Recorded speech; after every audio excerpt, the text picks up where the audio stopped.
Yo. Limpus, what is up? Good evening. Andrea, what is up? Good evening. MGG, what is up? Good evening. Travi, what is up? Good evening. This is already getting old. Grumpier, what is up? Good evening. I heard Ketchup, what is up? Good evening. Mr. Lodberg, what is up? Good evening. Hello. Happy Saturday. It's Saturday and you're part of the world still. Branzor with 22 months. Thank you, Branzor. Big time sub. 2 years is on the way. Regnier, what is up? Good evening. Uro Druin, what is up? Good evening. Let me clear this notification. Oh, wait. I can't. I even looked at all these bundles. I've still yet to actually buy rune stones. That's cool. Hey,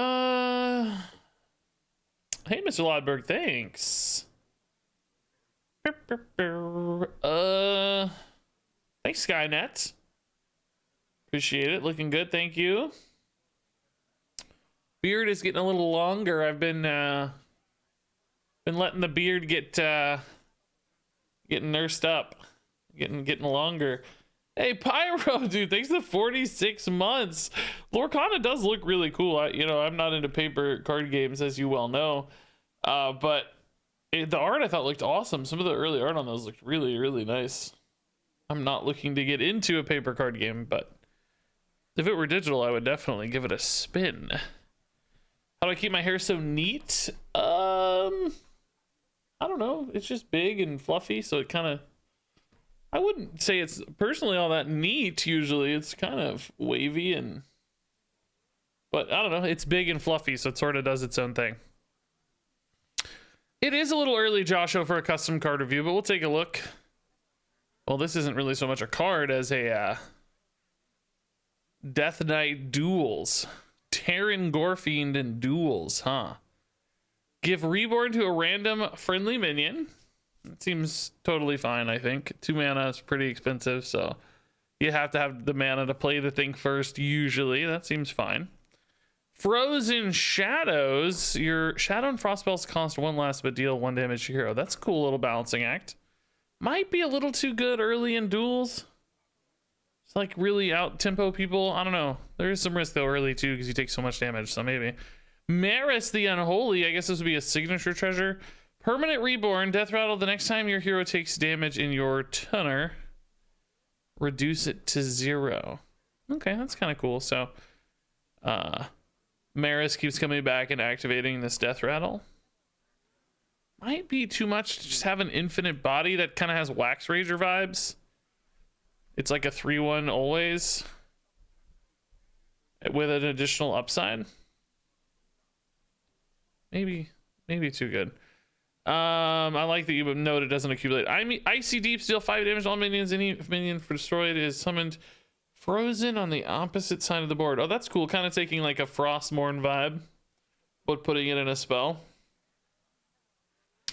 Kind of risky if you kill your own stuff, I guess, but I like that. Big swing card. That feels appropriate for a signature treasure in duels. Yeah, man, there's some cool ideas here for sure.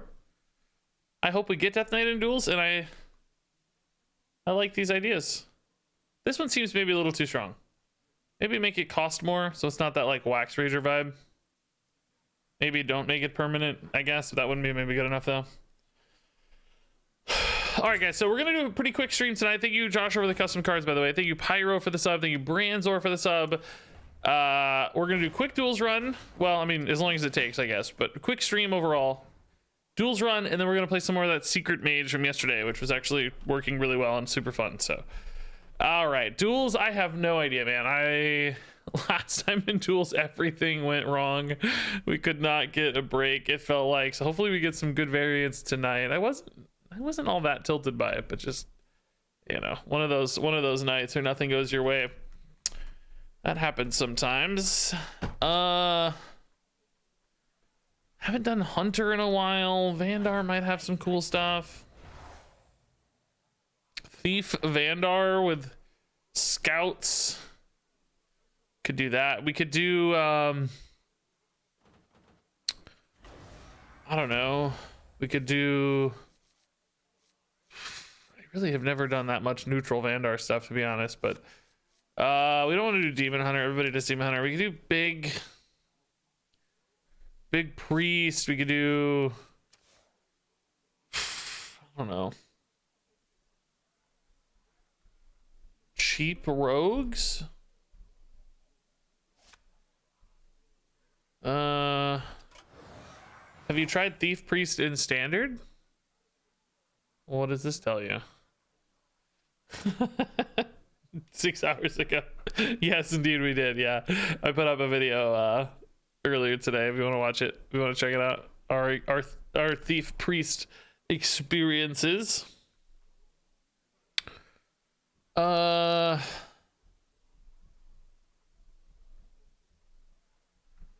Could do Thief Priest stuff. I haven't played Promote in forever. Is there any fun way to make Promote cool? I mean, everybody does like Murloc. Like, is there any class here where there's like an atypical way to do Promote stuff? Hunter Promote, like Naga Priest Promote, for instance, could be kind of cool. But this is not exactly the best signature treasure in that case. Like, you don't really want this as your signature treasure. Promote Demon Hunter. Yeah, again, that actually does sound kind of decent, like getting a Smorky Demon Hunter opener, but is Rending Ambush really the... Right? It's like this doesn't really fit. The problem is these treasures don't really fit very well. Promote Dudes? I do kind of like a Promote Dudes line a little bit. Crystal Cave Rogue Quest Promote. No, I just can't play Quest Rogue. I'm so sorry, I can't do it. I'm so sorry. Anything cool for battle tactics that's not Priest or Demon Hunter, like big Paladin, big Rogue, big... like big Hunter? I mean, obviously this is neutral cards, but... You know, is there anything in particular that synergizes well here? We've always done stuff with this, with Trickster, you know, like summon a big Death Rattle board or something. Guess we could do that. Neutral Death Rattle, big Rogue.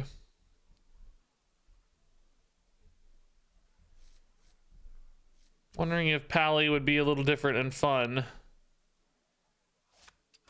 We could do a big Rogue, though. I think that's probably going to work well. We haven't played that much Spy Master's Gambit. Maybe we can try this. What big neutrals do we want, then? I think a Death Rattle focus definitely gives us a different angle. You could honestly do maybe like a Taunt focus, though, as well, if you wanted to have a Taunt discount deck on top of the... Death Rattle side of it. Like, you'd have a Taunt angle too. I think Death Rattles are probably a little bit more proven, but at the same time, because you also with Death Rattles you also have the Smoke Screen as well to support you, right? You've kind of got a dual. You've got both Spy Masters and Smoke Screen that can both win the game early, like cheat out early, crazy stuff. Rag Cartut. What about Violet Worm, dude? That's not probably the best Death Rattle really for us, huh? I don't actually hate the idea of a Rag, honestly. Just being able to get some damage out of Rag can be pretty cool, but I worry he doesn't have any other synergies that are beneficial, right? Another worry. Hey, Grinville, thanks for the 700 bits. I can count. 700 bits, Grinville. That's crazy. Do the minions off this get stealth forever, guys? Because we could do like Kel'Thuzad and just keep it stealthed. Does that work? I don't know, but no, Sam, thanks for the bits. Grinville, thanks for the bits. You guys are dropping some monster bits already, man. Thank you, guys. These are they permanently stealth? It does not say stealth for one turn. We could maybe do Kel'Thuzad. That's crazy. I didn't expect that, but let's talk about it. We'll see if it sticks or not. There may be better plays. I mean, this is 3 really nice big payoff death rattles, right? We like all 3 of these. Survivability, board build, those are great. Should probably just stop being lazy and start being smart. I mean, those things aren't mutually exclusive, I guess, but in this case, let's do this. I mean, is something like Mothership worth it? We've seen Mothership with his hero power just completely swing games in our favor, so that seems good to me. Masked Reveler is pretty much a second Mothership, so that seems kind of cool. Masked Reveler into Kel'Thuzad in particular is sort of insane. We could do... I don't love Talon, but Burning Blade Acolyte is definitely a staple in these sorts of decks, so that makes sense. I think we run Scabs in a big deck like this, so we have some removal. God, we could even run Vanish potentially as well, but I definitely want to run Smokescreen. I definitely want to run Swift Scale Trickster, and I want to run Prep to make sure that we have our cheats as well. Is there new expansion, or what card was that? Where? What do you mean? What card? There's no new expansion, so I'm curious what card you thought was new. Very intrigued. Very intrigued. I don't really see a lot of Freeze Mage since the nerfs. I'm not as worried about it. I think just getting big would be one way, maybe, but on your thumbnail was a card 3 mana legendary. On my thumbnail? You behind on chat? This right here? Harvester of Envy? He's not new. He's from... Maybe you're memeing? Oh, the custom cards? Oh, those were just custom cards? We did a custom card review earlier?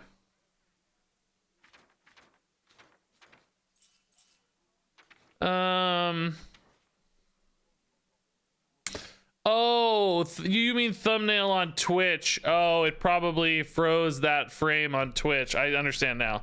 I gotcha. You saw the frozen preview thing on Twitch and you clicked in, and we're not doing that anymore, so I understand. You're confused. I gotcha. I understand now.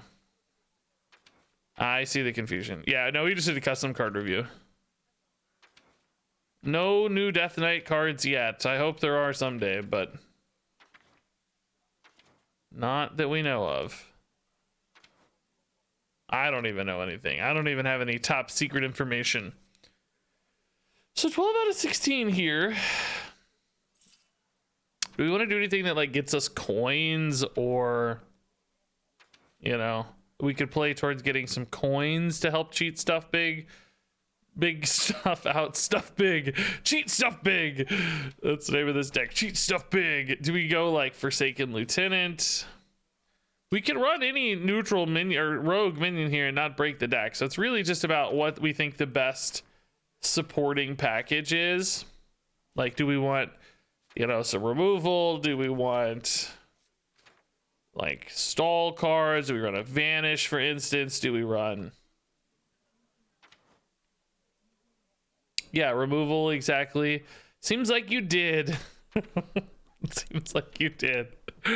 So, you know, maybe a bone thingy, maybe tradable 1-drop actually could be pretty good. Just run a where is that card? SI7 Extortion. Maybe run Serrated Bone Spike. Cards that just let us keep up early, but still, you know, have upside. We can trade in here. We can maybe run like a Tooth of Nefarian. Same story. These have, you know, this one in particular has utility to end games going face as well, which is nice.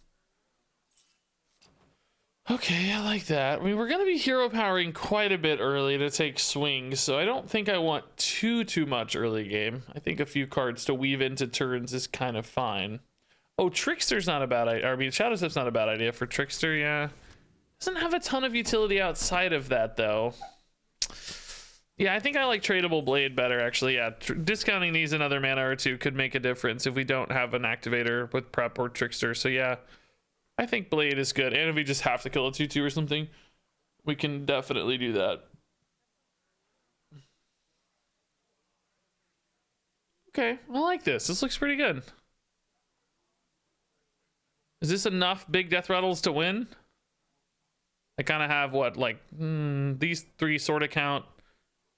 This is big, and then 3 more big threats. I think that's often enough to win, right? Do I want to run like an Azoth, for instance, right? I guess is the question I'm asking. Do I need that like last wave? I think we'll often get offered Azoth in buckets. So I don't think we need that last wave. I think we'll be okay. I think we chill with this. Let's try. Bandar, big rogue. Let's see how it goes. I could use a good duels run. Wouldn't mind. Would not mind.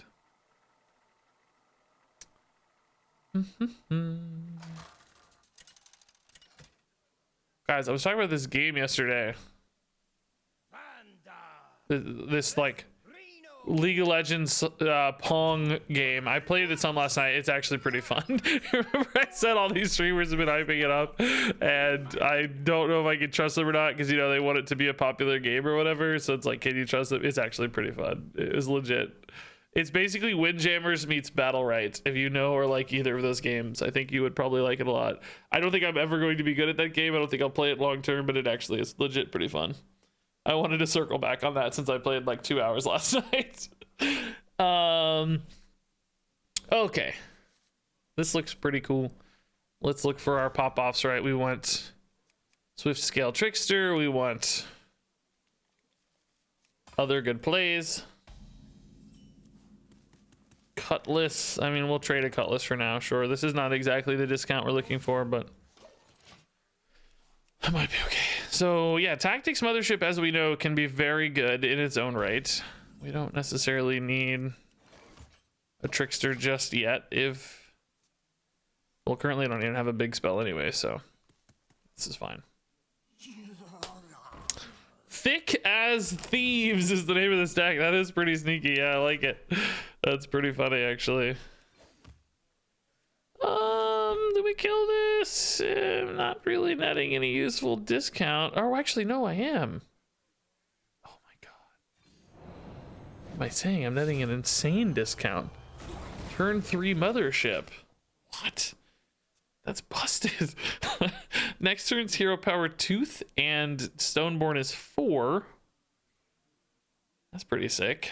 If I get a Swift Scale off the top, of course, we just go Smokescreen. I haven't seen a lot of people hard running Volatile Skeleton, by the way. That's crazy. Yeah, Thick as Thieves. THICC, probably specifically. You know what my wife told me the other day? She said, you know, wedding vows, you'll be married through sickness and in health. My wife said, thickness and in health. I'll marry you in thickness and in health. That's like, come on. What? That's both insanely clever and just a little bit mean, but in a nice, mean way. Thickness and in health. All right. A little bit of a downturn to zero powering here, unfortunately. I mean, Stoneborn is definitely going to be insane, but glad to get a Moarg here as well to pull this back a bit. We start turning face now? Like, you just want to start ending the game soon? Just don't have exciting plays quite yet. I don't know. 18 to go here.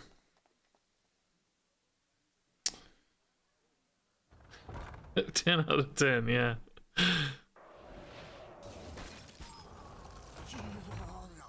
All right.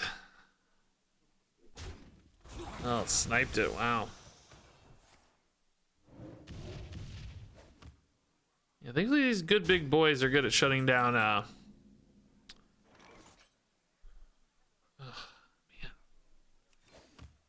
Shutting down hero powers. Gambit is just not that. I mean, it's like, yeah, Stealth Kel'Thuzad is not bad. Don't get me wrong. And it's a copy, which is nice, but I need to draw another minion. We've been really light on drawing our minions here, unfortunately. And by the time I get to Smokescreen, I'm just going to be out of stuff, so that's not good. Like, we're going to be at fatigue almost.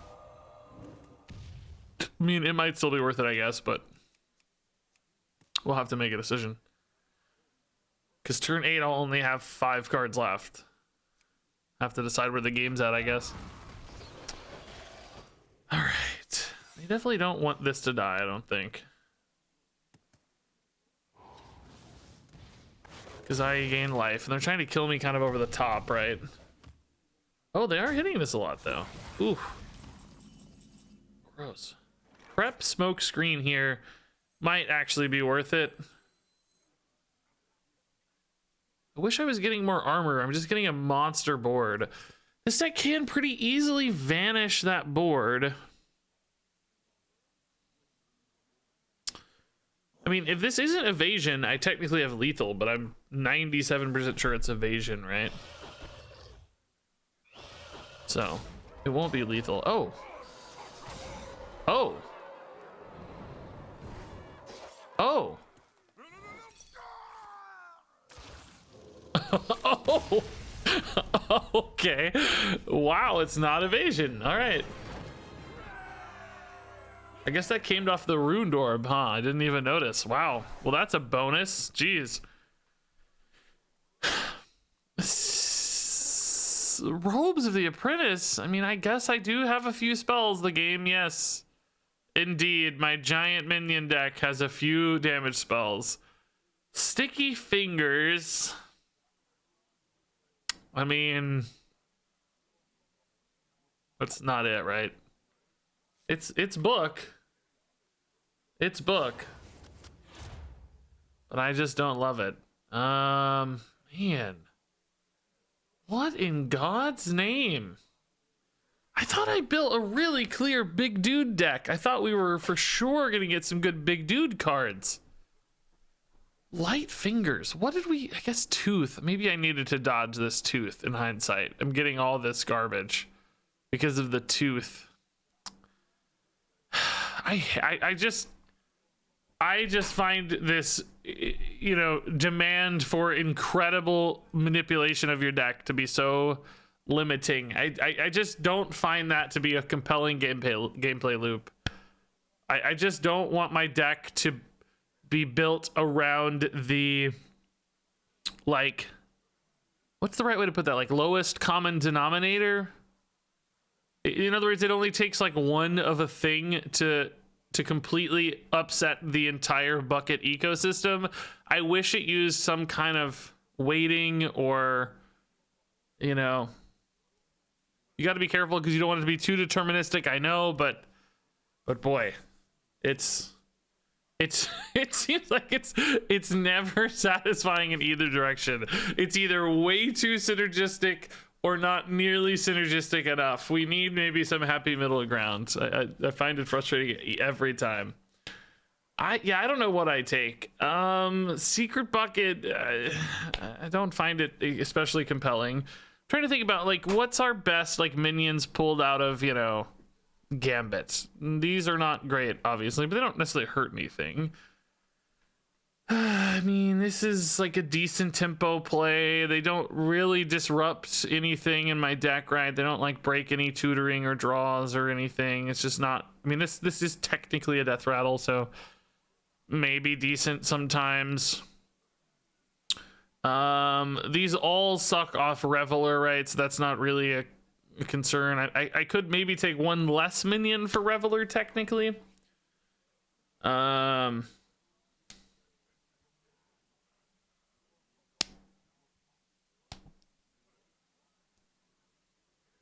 What would be interesting, there is a pass button, but the next pool is 3 buckets of 6 cards. Yeah, or just, yeah, maybe you just have one pass though too, you know, like maybe just everybody gets a pass bucket to, especially early, to protect your deck a little more.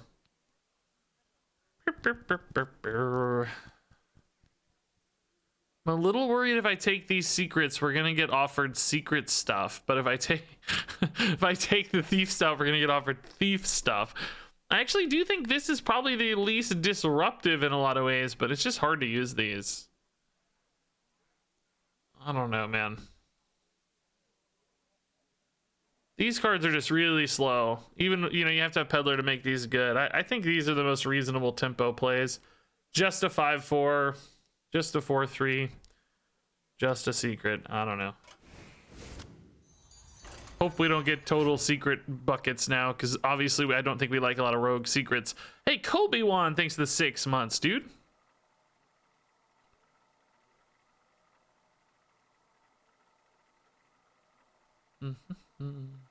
Anyone figure out how to get Death Knight cards? No, I even looked at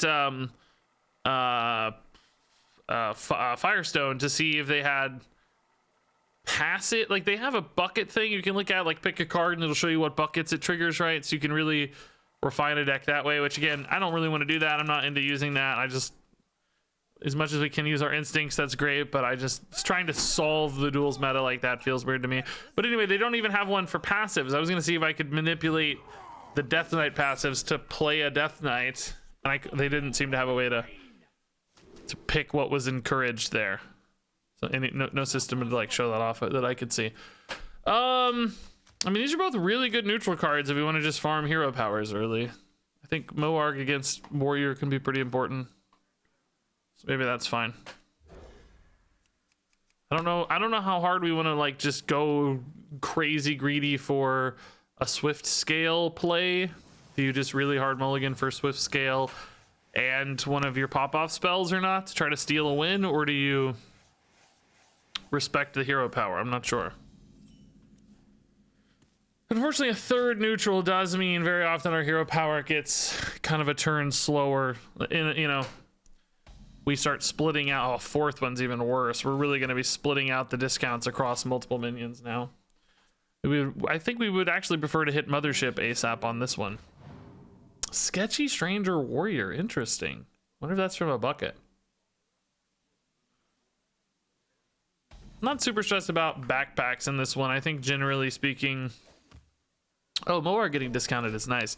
So now we're going to have that dilemma where do we hero power next turn? We have a 1 in 4 to hit the Moarg. If we do, the hero power was free. If we don't, we delay everything by a turn. Oh, that's good potentially. Yeah, I'll still take it. That's fine. I think I still hero power here. If we hit the snipe, A+. If we don't, I might just play a kidnap, right? It's not the end of the world. Ooh, we hit it. Yes! We are snipers. Let's freaking go. Save dilemma next turn with a Plague Proto Drake. But our odds did get a little better. What is that, a Shadow Word Death? That's ultimately not that bad, right? I'm still gonna get the armor here, I think. Could have a silence, I suppose, but that'd be fine too, because I'd keep an 8/8. Be cool with that too. Oh, Cold Blood to take a trade instead. Okay, that's just worse than Shadow Word Death, right? Why didn't it give him Shadow Word Death?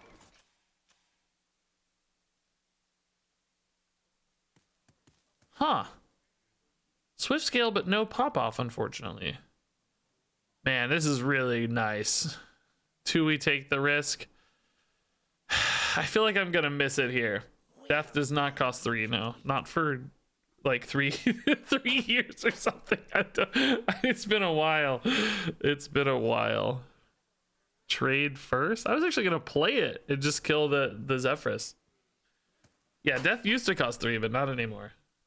It's been a few years. I think I'm gonna turn the corner here, guys. I think the 8/8 is really nice and sticky. Next turn I can get a Kel'Thuzad down as well if I want. Yeah, we could hit a big spell, right? But it's 2 out of 20. It's basically a 10%er to hit a good spell. Well, I mean, I guess it's really kind of out of 10 or whatever. But I just think this is a good safe line. There's just no reason to get greedy here. Not even gonna risk the hero power again. We got 1. I don't want to get greedy for 2. This puts us way ahead into a Kel'Thuzad.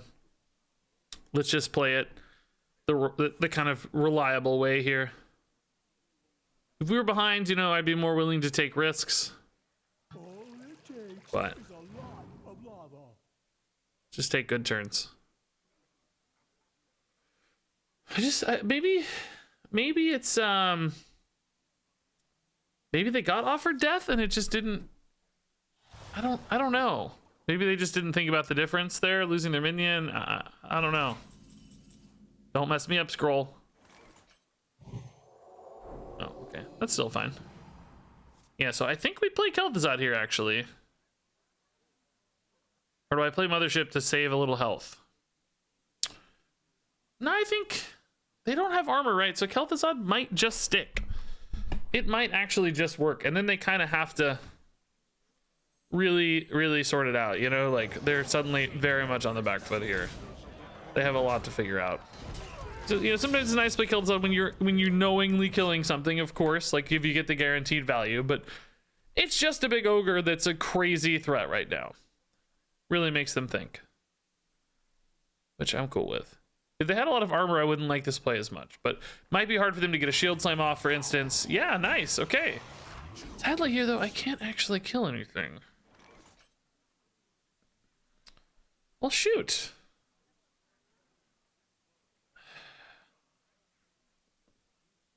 Man, these tricksters are just stranded.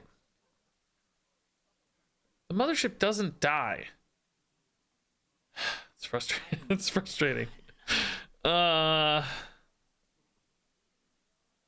just gonna have to trade in like an idiot here. Man.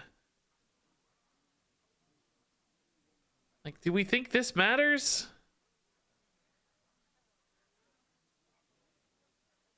I don't think it matters enough. I think I want to protect the health on the Kel'Thuzad as much as I can, right? So we're gonna go ahead and do it this way. Like, well, I don't know. Now that I say that, is 2 damage worth health on the Kel'Thuzad?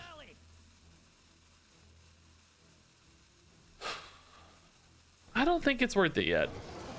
I don't think it's worth it yet. I'm gonna play Kidnap here just to like try to disrupt, maybe. I don't know. You guys say 2 damage is worth it. I don't think so. If it broke armor, I would say it's worth it, but there might be some breakpoints, like a shield block, shield slam, right? Is natural easy 5. So if I put this to 5, suddenly like shield block, shield slam answers it. Oh, that's pretty small. Is this lethal? 14? Not quite, no. I don't have any lethals here, right? It's only 14. Can't get through this. I have 19. I'm gonna get remember this comes back at end of turn, not right away or anything, so that doesn't really help us. I guess we just play it straight then. I mean, 8 + 6 = lethal? I don't think so. It's hard to say. I don't think that's it. This is a free hero power. Sorry to be the bearer of bad news. I mean, maybe there's a chance that we get like mecha sharks or something. It was only 1 mech, right? So even that seems unlikely. Still very sticky. Was previously if you had done 2 more damage? I mean, this is still not. I still don't understand. Oh, that's a big one there. Boy, oh boy. Don't love that being kidnapped either. They might be able to get it back here after an AoE, right? Like a brawl. Rogue secret instead. Surely not. Do we know what that's from? It's from Sketchy. Yeah, we don't know. Could be darn near anything.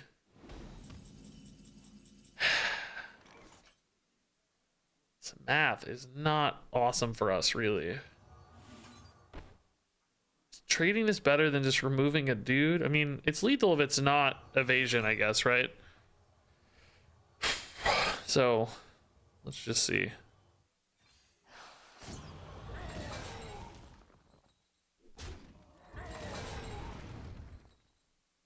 Better off trading in the Kel'Thuzad here? No, I still don't think so. I mean, it feels like evasion to me, right?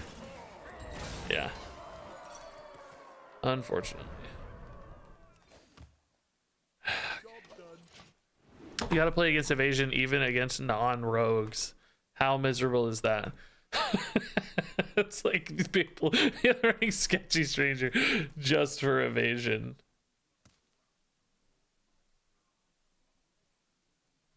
Yeah, Zalfadar, I might be misunderstanding what you mean, but maybe we weren't counting for the armor of the cargo guard.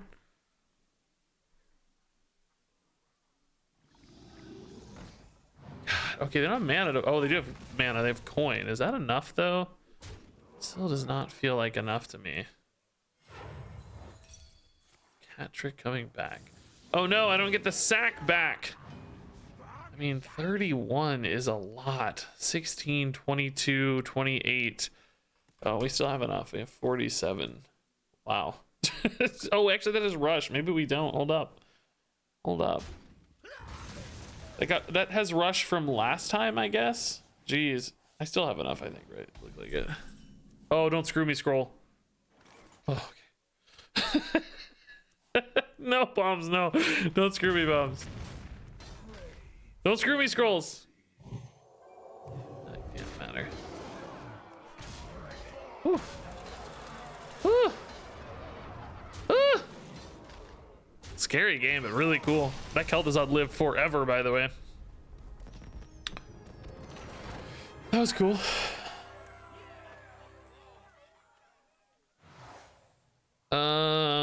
Apocalypse seems pretty good for us. We like mana to play our big stuff. There is a risk, of course, we get too many neutral cards in hand, but I can kind of control when I play it, so I think that'll be fine. I think that's no risk. Yeah, board was full for the Kel'Thuzad proc. Here we go. This looks pretty nice. Yeah, I don't mind these. These are totally fine. Big guys, some decent death rattles. Yeah, dragon synergies for those death rattles. That's great. Perfect, actually. We don't want too many of these, but can certainly tank a few here and there to increase our consistency. All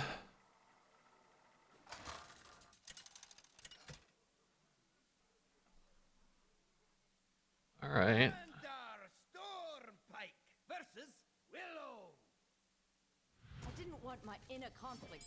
Trickster early makes me want to push for a okay, nice. Yeah, let's push for some big minions here. We even have coin, right? So I just want to mulligan for big stuff. Halkias just doesn't feel big enough to me. That does feel big enough. Okay, interesting. All right, Book of Wonders, just go ahead and really cheese this one out for me, okay? Do something crazy, book. What's crazy is I still get hero power value too, because I'm, you know, those are copies off Gambit. They're not the originals. So I still get to keep these in hand and play them after. Okay, how can we beat their crazy tome tampering turn? Oh, they do have discard stuff. All right. Bone Web early is good.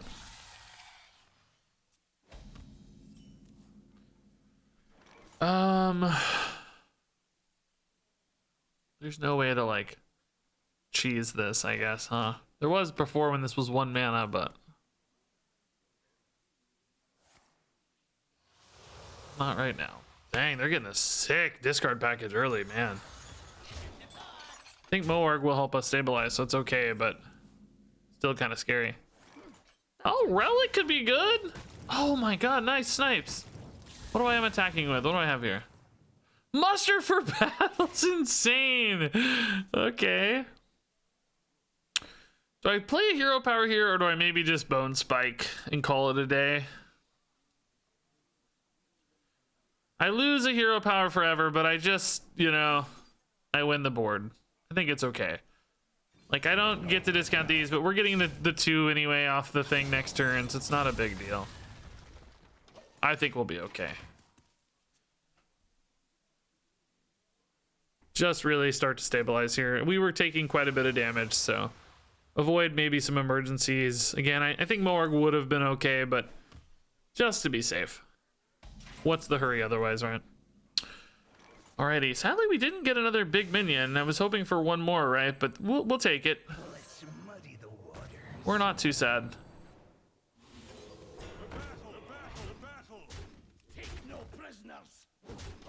That's up lethal anyway, right? 16, 18, tooth in hand, so that might be it. We need 1/1/1 to attack, actually, if the stealths are all we have alive. 16, 17, 20 without a 1/1. Wow. That's gross. Brutal, dude. So now all I have is an 8/8. A meager 8/8. But if they just play their portal next turn, as they're probably going to be want to do, they're just going to die to this 8/8, right? Unless it gets removed. Doesn't. That's still a little spooky. All right. So this is 12. If they just play portal, we win, right? So they may have to do something other than portal. This doesn't make taunts or anything, right? We should be fine. Kind of insanely perfect math, actually. Cataclysm was like their best answer, I think. Just unfortunately not enough. Cool. That's a cheese. I hate cheesing games in some ways like this. Like, I don't know. They were gonna cheese us with Cataclysm. Everybody's just cheesy in Duels, you know, but it does feel kind of bad. I mean, this is a good set of treasures, by the way. I think we have to be pretty happy we got offered these. I don't think it's Deathly Death, just far too awkward always. Just really clunky, right? Really, really clunky. But I am torn between Mummy Magic and Elixir. Elixir definitely has play in our deck. We have a lot of big stuff. My thought is I don't really have the card draw to sustain Elixir. I think I need to win on a first few pushes, and I think Mummy Magic is more likely to do that. Now, Mummy Magic is not especially great with, our Swift Scale Trickster pop-offs, but we still, as we saw, have played plenty of hero-powered, motherships and Moargs and Plague Proto-Drakes and stuff. So I think Mummy Magic is definitely the choice. Just a little sad we don't get it in play earlier.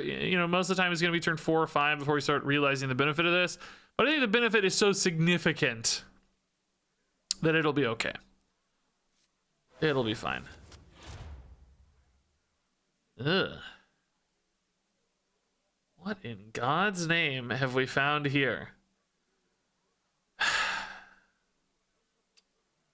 Don't want any... Well, I mean, neutral minions don't really hurt us, but...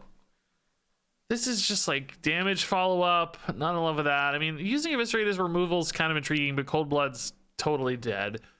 Hog Rancher... I mean... Combo's tough for us. I don't love these.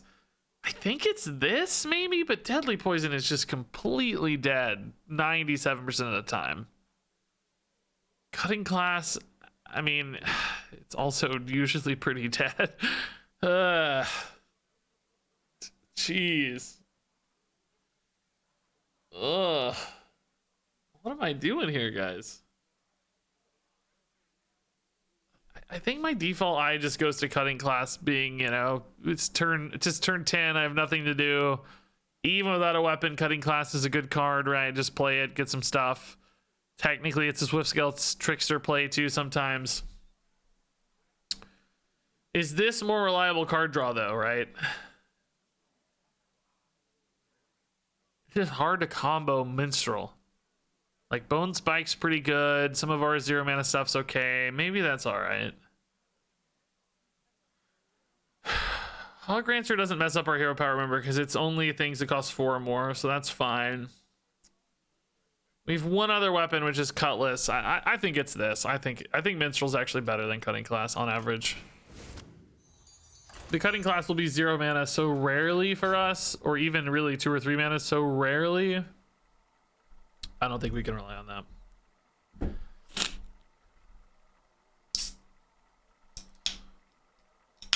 This deck's weird. We obviously have some crazy power plays, right? We have things that we're doing that are awesome. The hero power carries a lot of our deck anyway, but I'm worried about our consistency. We're not getting a ton of things that drive our deck. I think I need another one of those bruisers buckets to make sure we always have a couple good neutral payoffs in hand for our hero powers. Because if we're hero powering early and not creating those big tempo swings, what are we doing, right? My Apocalypse early actually seems really, really good for us because It helps me both find big neutral minions and also get to the mana to hero power for big neutral minions ASAP. So we'll keep a Proto Drake and ditch the rest, I think, here. Try to get... Well, we gotta be careful. We don't actually want too many big minions, because if we get too many, then they don't get as consistent of an output. Maybe we keep the Hog Rancher in that case. Yeah, I'm gonna... I want exactly 2 big minions, basically, is the notion here. And if I'm gonna be drawing with my Apocalypse, I risk getting 3 or 4. It's hard to know exactly what the statistically correct number of things to keep is, but this feels like a decent middle ground where I'm like probably gonna draw 1 big thing off my Apocalypse and 1 other card, and then I'll have the perfect ratio in hand, because I'm gonna have 3 additional draws here by the time we play hero power. So what's the ratio of big neutrals to non-neutrals in our deck? It's probably 50-50 right now, maybe a little less than 40% or something. Scroll would be cool. Make an 8/8. Oh, sure. Scabs is not a big guy. Okay. 1 big guy. Perfect. That's exactly what we wanted. Nice. Perfect, perfect, perfect. I'm a genius. I'm a genius.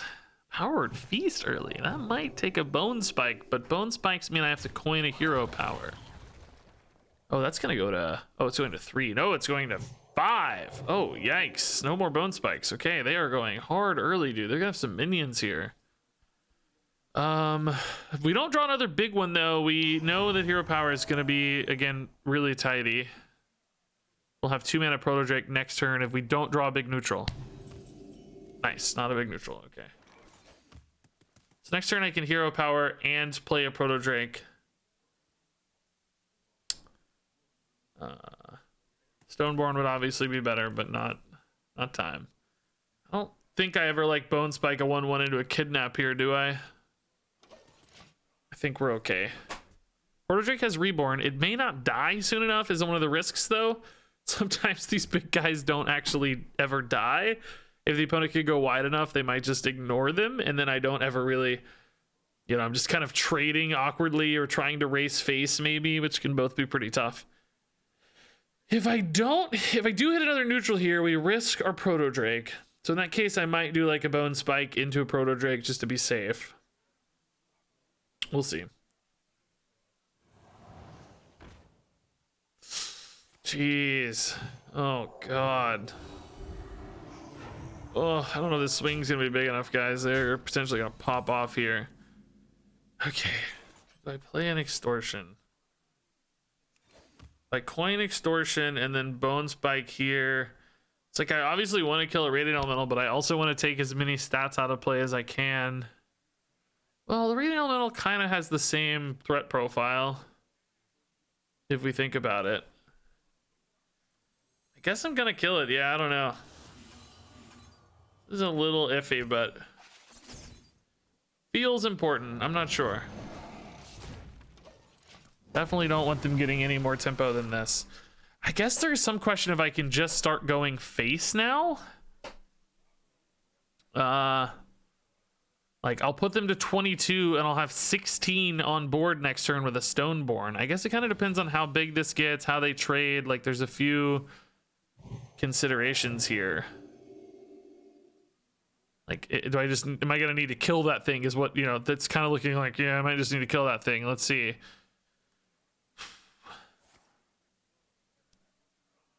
Still at 26 for now, but how big is this stuff gonna get? Would be actually really nice if this could trade in. Like if this got up to 8+ attack, we would be able to farm a lot more immediate stats out of this if it got big. Oh, silence on this guy. Okay. It's pretty good. Pretty sneaky. Runaway boy. It's good to get in hand right now, but not easy to play this turn. I think I gotta trade a little here, guys. I'm at 18. I'm nervous that 18 is pretty deep.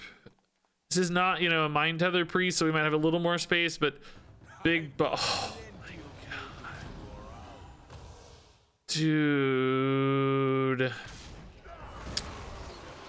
Wow. Okay.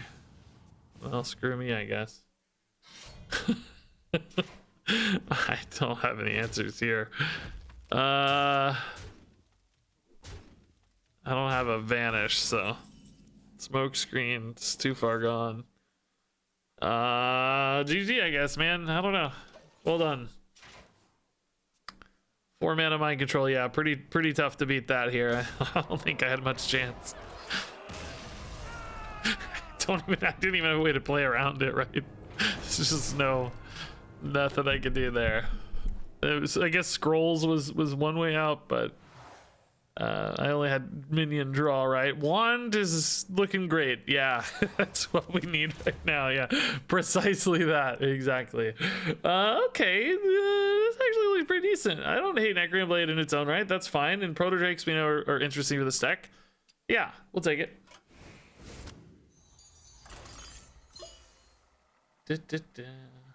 Crittered on scrolls. Am I crazy? I didn't think I had a draw.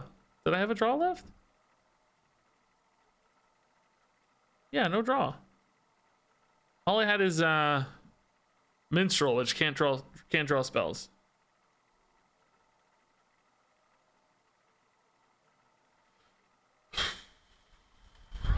Combo guy. Yeah, again, he draws minions, guys. Oh my gosh.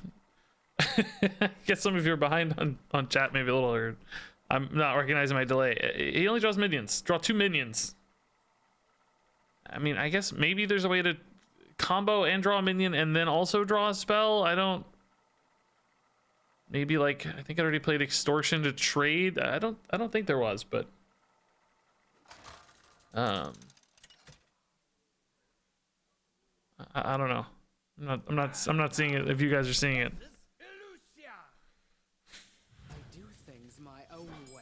Ooh, Trickster early is pretty intriguing. 2 decent minions here for our hero power. I wonder though if I should mulligan for a Trickster pop off instead. These minions are gonna come in pretty late. I'm not on coins. I don't have turn 1 hero power unless I hit Mind Apocalypse. I think I might have to dig for something a little bit faster here. I feel like we, especially against Mind Tether, don't have all day. So I can find a Trickster pop off. That's probably goal number 1. Something like Reveler is a little bit quicker hero power payoff as well, maybe. It's you. So, Shadowward Idiot, the big guys, yeah, I believe it. This is pretty nice with Reborn in particular, because just potentially gets a lot of these big dudes out of the deck and stuff. But still, I mean, I would certainly play a Smoke Screen or a Gambit, I think, over just a raw Reveler.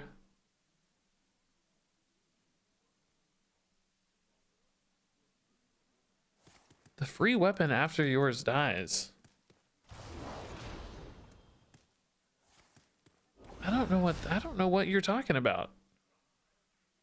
Oh, you were asking. Oh, that was unrelated to the previous conversation. I see. You're just asking about something unrelated. I thought you were talking about something last game. Really throwing me off here. Reveler next turn is maybe. I don't. If they like buff this anymore, we're gonna have to just. Oh, I can't play Reveler next turn. I'm at 3 mana. Well, okay, that makes life easier. I was gonna say, do we play Reveler next turn? But I guess that answer is already there for us. Hog Rancher. Definitely not better than a hero power. Next turn, Reveler Kidnap looks okay. Reveler hero power also might be okay. We're going to play the Reveler and see what happens, right?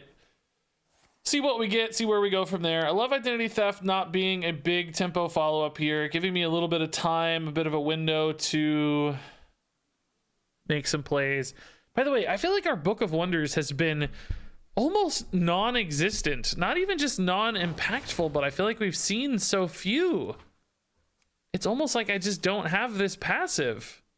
I'd almost just as soon it backfire for me some than not happen at all. I just want to know it's there, you know? Do something for me, book. Please. Reveler will clear this guy. It's weird, you also want to clear the Radiant, but well, maybe I'll trade this one in to this and then finish with the Cutlass. Let's see, right? Let's see what we get. We might get Rush Minions, we might get other cool stuff. Yeah, we got Rush Minions. Okay, that makes life a lot easier in that case. Party's over. Yeah, that's an insane turn. Kidnap here to just really win board, or hero power for Plague Proto Drake. I don't know. I can hero power and play the Proto Drake anyway next turn, right? So I think kidnap now is fine. I'm never drawing too many neutrals next turn unless Book of Wonders does something crazy, but naturally I'm not drawing too many, I guess. That's from Identity Theft, so that's always kidnap. Yeah, okay, that's fine. Oh, I'm not always okay, I take it back. I'm not always playing Proto Drake. Okay, screw me, I guess. Jeez, bro, really had to put it on me that hard, huh? That's rude. This is a pretty good kidnap target. So is Elven Minstrel, though, honestly. Do I ever just Elven Minstrel? Just like Cutlass Minstrel here. Get the hand a little fuller again. This for combo is fine. We have not drawn Smokescreen this entire run yet, I don't think, no. Acolyte Proto Drake, okay.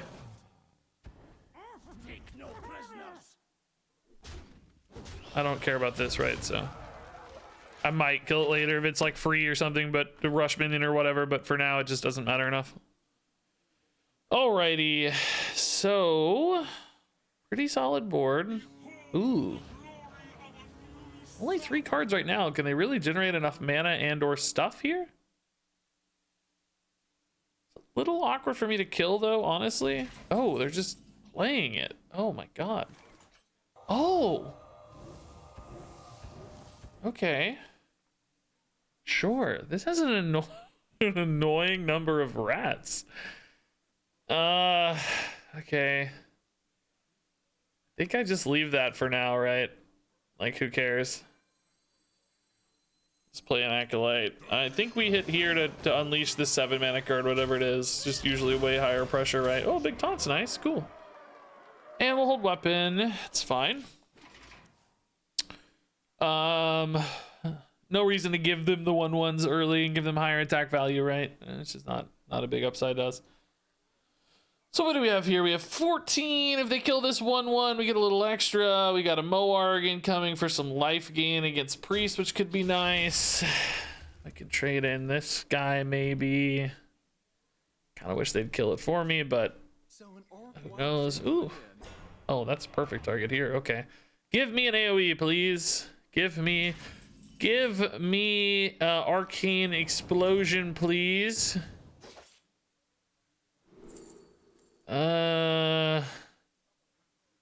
Rogue spells, maybe just Fellfire's fine, honestly. We don't really need to redevelop the board any, do we?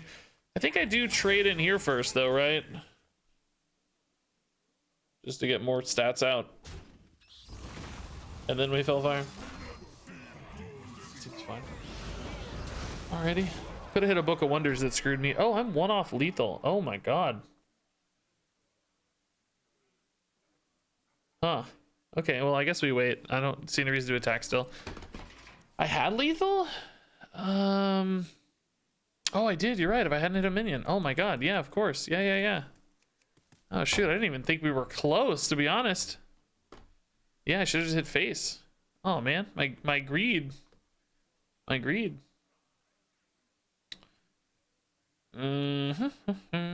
Doesn't matter.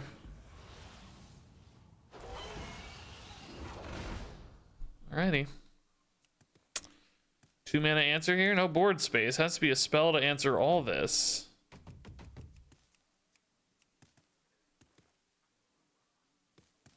Needs to do 11 damage. Will not. Why did those go in such a weird order? That was so odd.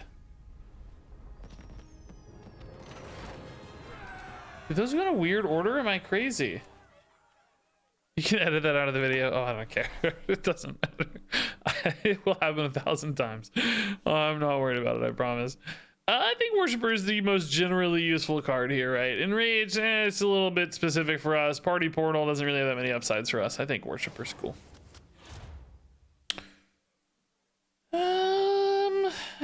know. These are actually kind of intriguing. I don't think it's better than No More Please, though. I like the Ziliak's life gain. That's the only reason I'm looking at that. Like, that Ziliak's life gain is pretty sick, but no death rattles, right? That makes me nervous. I don't think so.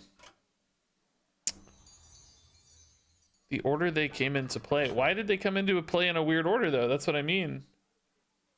Why didn't they just come into play left to right order?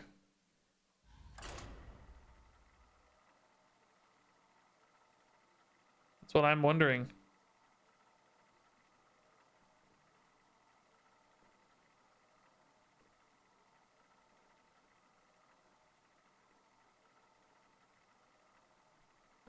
This deck's pretty good, by the way, guys. This is doing work.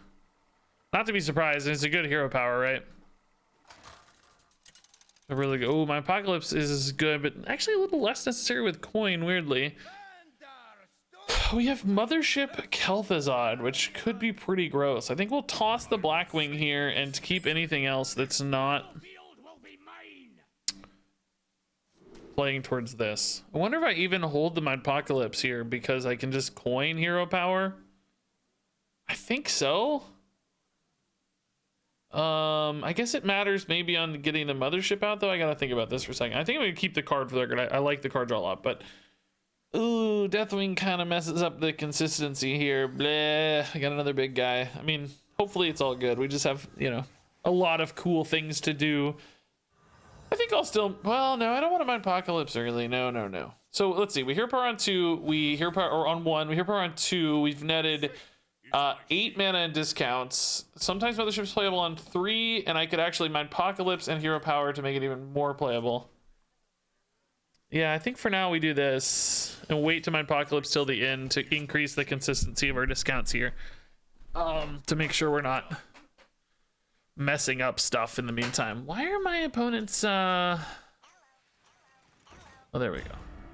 Gotta play a card first, I guess. Never actually noticed that before. Mothership, that sucks. Next turn I can try to hit Mothership again. That'll be a big play if I can lead Mothership into Kel'Thuzad. I don't think I play Kel'Thuzad just as is here. I think we need to swing the board pretty hard all at once to make sure it works out really nicely for us. Scroll, do something cool. Yeah, sure. Kind of buffs that, but that's okay for now. Okay, please hit Mothership. There's no reason to mind Apocalypse now then. Dang it, dude. This Deathwing's really screwing me. Next turn I can't play all these together, right? Can I mind Apocalypse now? No, I'd still be at 5 next turn. There's no reason to do it yet. Wondering if I have to ever just play the Mothership and guarantee do I need to play it now? Can I wait another turn, basically? Let's see what else we draw. Like, if I wait till turn 5 to play Mothership Kel'Thuzad together, how cool of a play am I making? Am I swinging hard enough? The problem right now is that stupid Anoyo actually kind of messes with this plan a little bit. It really gets in the way. So right now I'm guaranteed to hit one of these 3, so I could actually miss Mothership again. I need to buff the Anoyo so that I can trade in the Mothership with Kel'Thuzad on board. So I'm thinking, actually, do I mind Apocalypse a Worshipper this turn and attack the Anoyo? I give them more damage for next turn, but I might just need it. I don't know. Hey, Grinville, thanks for the 300 bits. Yes, I am getting heavy, hefty, high tonnage benefits indeed. So let's actually try to take one more greed turn. This is... I missed the Mothership again. I'm gonna have the mana anyway, I guess, next turn after this, so that's okay, but do something cool. Do something cool. Do something cool! It's not cool. Do something cool! Oh my god, I don't know if that's cool or not, but it might be. It goes to 4 now. I don't have time. Oh no. Hit this? No. I don't know. It's buffed anyway now, so it doesn't matter. The whole goal was to get it buffed, right? So it's fine. I can leave it. Oh, that's a good Earth and Scales. We need life. Yeah. Moonglade Portal. Oh, that's gonna heal me. Porn growth is good. Oh no! No! Oh my god, dude, who cares? Who cares? Oh, Scroll finally did something and it was completely insane. Are you kidding me? Oh, who cares about this now? Like, who cares? Gonna kill this off, of course, but I think we're gonna be happy here either way. Jeez. All right. Book, we needed you. We've been waiting on you for years, Book, and you finally just made the most baller play I've ever seen. Ignite School too, actually. So, I mean, I got actually kind of like, I need to honestly just trade stuff in pretty unfavorably here almost. Like, I just want to throw things away so that I can make more space for Kel'Thuzad pop-offs, I think. I need to just start throwing bodies in, I think. Just clean up everything that we can while being fairly casual, I think, about the... I also need to be mindful of what dies first, though. Like, I kind of want motherships dying first for Kel'Thuzad, but I can't really do that because of board space problems, right? Maybe it's not really the Kel'Thuzad turn, then? Maybe we just wait? I mean, I don't know. It's still so much free stuff. It feels like I still probably need to Kel'Thuzad. Maybe I just take... Maybe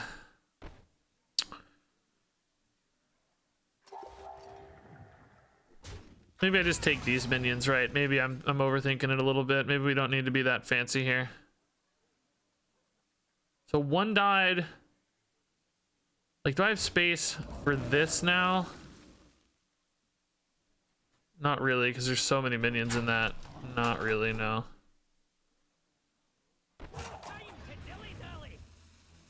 Actually, a little better off getting this back, right?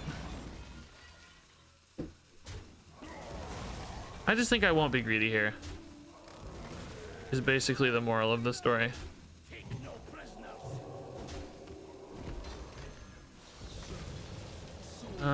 Okay. Just take the totally free board here, right? It's still a lot of minions. They're not the best minions, but still a really, really big advantage. Still getting Kel'Thuzad value. Mothership is like independently useful, so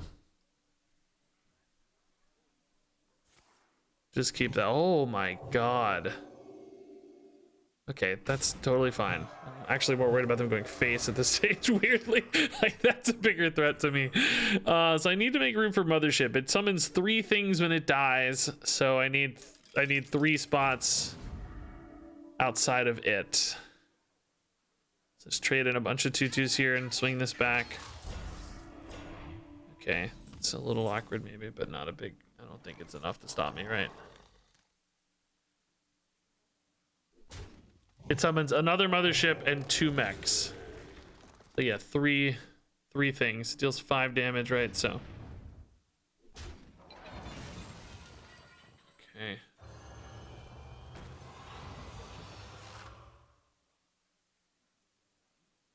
Now, before the next one, I need to trade in a little more again. How much is this? 611. Yeah, perfect math. Wow. Okay, so this should really swing the game in our favor, right? Now we're just super far ahead. We've moved through their board. I'll just play like a Deathwing or something, I guess. Honestly, not sure it matters at this stage. Hopefully we're just far enough ahead. I mean, it definitely matters, but hopefully we're far enough ahead. Do I keep an Extortion? I have quite a bit of removal. I think... Oh, maybe I don't want to risk a Scroll, actually. Let's not risk Scroll. Iron Sensei is pretty cool, actually. We have a dragon to pay this off, so that's good. Yeah, let's not risk any scrolls screwing up my board here. So over trading for now, it doesn't really do much. Every extra scroll draw is something that might accidentally brawl my board away, twisting nether my board away, etc. Huge board advantage here. I kind of like the way I've played this. I think we played it pretty patiently. Like, we could have probably pushed for a bigger swing, but I think we're favored so much in the long game that hopefully taking it slow here doesn't punish us at all. Doesn't mess with us too much. I am gonna have to be trading it a lot still, so I need to turn the corner at some stage. Maybe start using these spells to clear a little more if I can. I think you hit the Worshipper next, maybe. 1 mana, really? Oh yeah, of course, yeah. Got that always. Always 1 mana. I think you hit the Worshipper, right? Yeah, there you go. That one makes the most sense to me. How much actual just damage? I have 16 and 5, 17. This goes face. This does not go face. Ah, okay. Kind of get it. Made a monster play and you're still kind of behind. I understand the frustration there. Alrighty, it's a good win. No, we're fine. No more, please.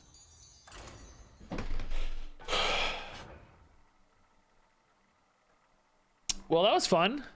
Do you guys think I played that too patiently or not? I'm curious on feedback there. I wasn't 100% sure about it, so.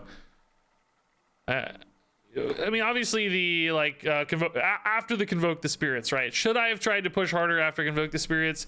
Like, do I try to get cool Kel'Thuzad value immediately, or was that the right Kel'Thuzad board, etc.? I'm wondering if you feel like we ended that in a balanced way, aggressive enough, but still swinging. Perhaps was my. Like, swingy but not overcommitted was my thought. Value but not too greedy. Slow and steady is a good way to put it. Yeah, there you go. So this is a decent neutral minion that I know I can play early. It also is actually pretty good at shutting down promotes.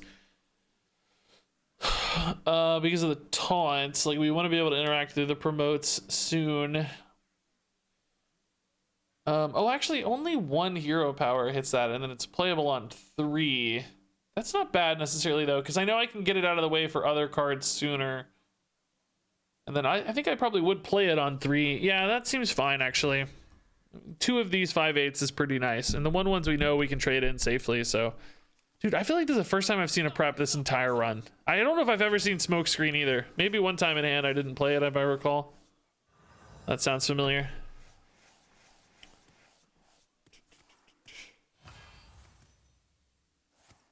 Surprised to see Ixar not mention anything positive about Blizzard in his goodbye thread. Is that true? I gotta double check that. I feel like he was really positive, like, to the community and stuff, but maybe you're saying like the company specifically. Intriguing. Some people are definitely theorizing that there's foul play. Is that the right word? Like it was not an amicable breakup. I kind of thought it was. I don't know. I'm not reading that here. It says, like, thank you to all the players and a thank you to my fellow game creators. I feel like he's thanking all of his fellow Blizzard people. I wouldn't interpret that as... it would be weird to thank the unnamed corporate entity anyway, to me, right? Like, thanking your employees is... or your fellow coworkers is, I feel like, a fitting thank you.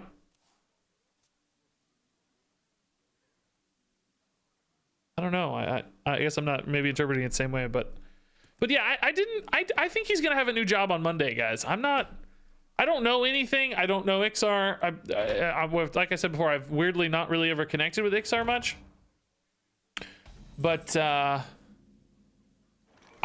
did not interpret or expect a negative breakup there. I think he might have just got a new job, is my guess. But I guess we'll find out soonish. I just, to me, it would be weird to say, like, thank you to the CFO for, you know, like, I don't know. I mean, I think the people he's in the trenches with is who I would expect him to be thanking. So I don't know. I don't see it, but sure.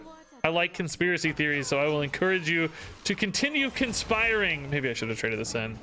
Is protecting this really worth not getting the 5/8 right now? I don't think so. I think this is a mistake. I think I was talking too much about conspiracies and not trading in my 1/1. I think I need the 5/8 on board sooner rather than later. We're not creating enough pressure to beat relics long. Should have just thrown away the freebie kill here. Yes, technically this is more efficient. Yes, this might protect me against extinction plays a little better, but ultimately, I don't know. Oh, wow. Sniped. Let's see. Oh, that actually, I guess it does work pretty well against extinction here. So never mind. It was genius. I'm just a giga-brained genius. Oh, hyper blaster's gross though. Wow, that's so good at answering my stuff, man. Wow. That is actually brutal. Although, I guess technically the Obsidian Destroyer kind of hard counters here. A little bit at least. Hero Power Plague Protodrake's not happening yet. So I think we maybe trade here. See if we can't find... Well, I don't know. We love Necrium Blade Hero Power though, maybe. Currently this has a 5/8 inside of it. Oh, no, that's not how this works. This has to be on board, doesn't it? Okay, so we might actually be able to manipulate this into something cooler later. Yeah, I think this is probably fine. Let's just start going here.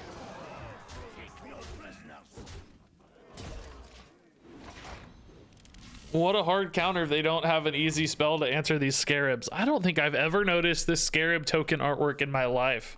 I'm sure I've seen it. I remember playing this card a lot, but I think if you'd showed me this and said, is this a Hearthstone card? I would have been like, nah, that doesn't look like a Hearthstone card to me. The art's like a little too, like, not colorful and kind of dark, and I would say sort of a little scarier than Hearthstone in general, maybe. Scroll, do something cool. Oh, that's not bad, actually. Yeah, I would say that's pretty cool. Now we can trade, by the way. I think we won't need an SI7 extortion as much as we need other stuff. Uh-oh.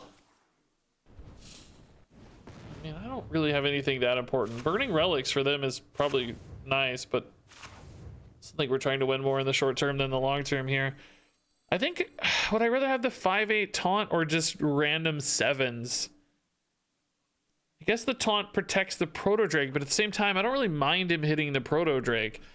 Let's go here maybe to increase the odds of a 7. Because if he hits Proto Drake, I have another minion on board behind it, right? So I kind of benefit. Yeah. I think I'd rather have a 7 than a taunt. We might get taunt anyway. It's not an end of the world or anything. Just, yeah, unfortunately we do.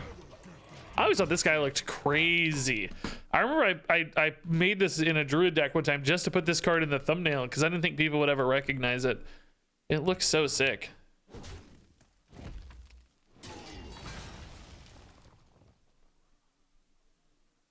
Pressure plate, I mean, I don't think it's gonna be huge, but ooh, this might just help me clear out my guys.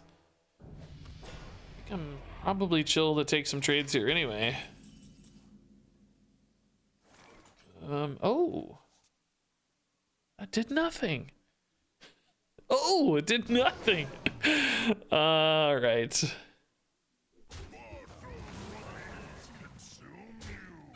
Blaze collar.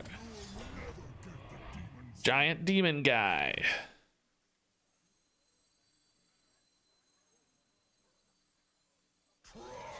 I'm actually wondering here, like, do I start pushing face with this? I could preserve the trade here. I mean, is 2 damage ever a relevant breakpoint? Like, I put them to 12. I usually have like 8 and 6 or 8 and 8. Like, I don't think so. Let's preserve the trade now just in case. In case I need to like dig out a wand or a book or something, you know.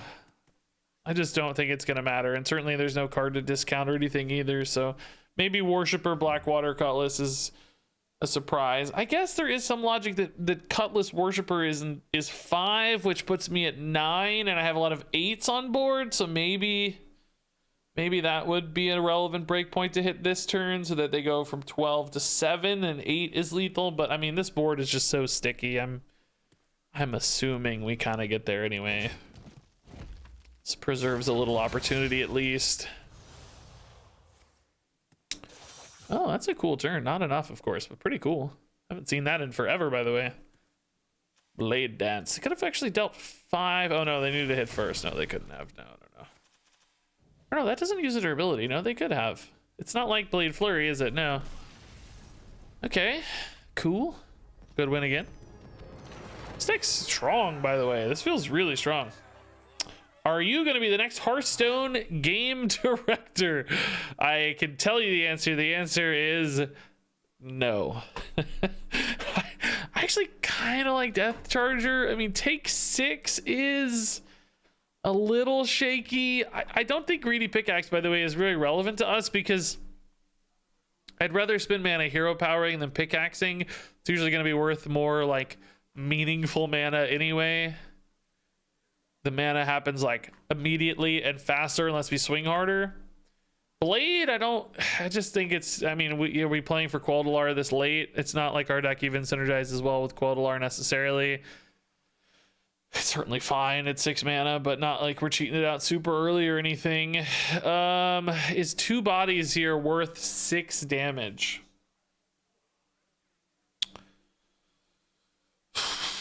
I don't know. I don't really think it is, by the way. I don't know. 6 is kind of risky. I think I might just take Blade. Yeah. I mean, why not? I don't know. Whatever. Doesn't hurt anything. It's fine. Shredders are actually legit for us. Yeah, I don't mind it. They're 4 mana, which kind of is the worst breakpoint for our hero power, but I don't know, man. They're still pretty dang good. There's a lot of stickiness there in our Mummy Magics. Like I talked about earlier, I think I actually want more early game death rattles, and this is certainly a bucket that can achieve that. So all right, Nilaku, dude, I've been playing Four Tails for the past couple days. It's been really fun. Oh, sick, dude. Yeah, thank you. I thought the response to that video was actually really good. Not a ton of views, that's sort of expected for sponsored videos, but the qualitative response, everybody was really positive and really seemed to enjoy the look of the game and stuff, and it had a really good like ratio on YouTube for a sponsored video. Sometimes sponsored videos will be like 5 to 10% lower like ratio, but this one had a 97.5%, which is basically average, maybe a half a point lower than average, but more or less. I have regular videos that are worse than that, right? So pretty insane like ratio for a sponsored video. It's cool. Good to see. Alrighty, so with these cards, we're definitely hero powering ASAP. Do we actually like Moarg, though, against Warrior? I think we could technically do better. I'd rather have something that's a little bit more tempo-y than life gainy. So maybe we'll ditch out of the Moarg for now and try to find, like, I don't know, Mothership, Reveler type plays I think are always better. I don't think Cube, Blackwing are better for the record. I mean, Blackwing's okay. It takes nice swings on board sometimes, but I mean, Cube is really good if it works, obviously. This is like kind of like a 5 mana play here, maybe that's cool. So I won't give up yet, but not my favorite, to say the least. That's a little better. I think we absolutely coin here, by the way. Need to get these discounted as quickly as possible. If we could get a turn 4 Proto Drake that's 2 mana, I would be a very happy man. Oh god, they're gonna go for pop-off soon. Give me an 8/8. I needed that later. That's a turn. That's a turn early. Don't hit this. Okay, didn't hit this either, unfortunately. Am I ever playing a Carnivorous Cube because it's just 2 5 mana or 5 attack minions here? Oh my god, I don't think so. I think we're still hero powering.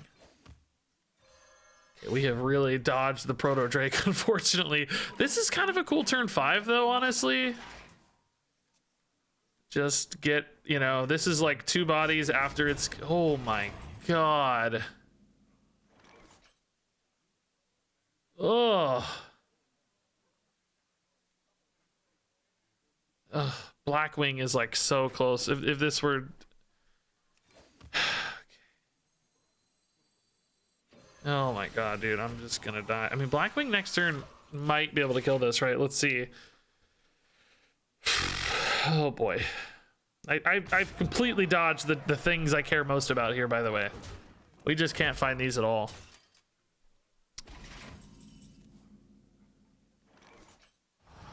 I'll take the Blackwing here. I'm not gonna risk hero power either because that could whiff too hard. This is a pretty big swing. I'm not gonna take 16, obviously. Let's just kill this thing. Try to reset on the back of the Blackwing here. The problem is we're really in range of like crazy charge damage now that hit us so hard so early that we might just die to charge damage. Crazy Grom type plays, right? Whoa. Okay. That is not the charge I expected, but they are definitely setting something up. I need to win this very quickly or find that Moarg I gave up, right? Where is that Moarg? Okay. Actually, yeah, I'm not guaranteed to hit the general. Boy. I don't think I'm dead at 7 mana, right?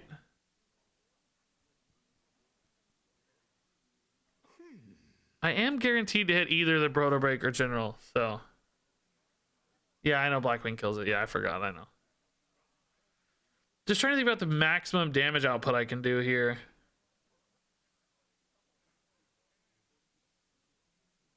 In other words, like, is Shredder Carnivorous Cube on average more and faster damage output than like an 8/8? I think this is at least 8. I think it's a little more damage, right?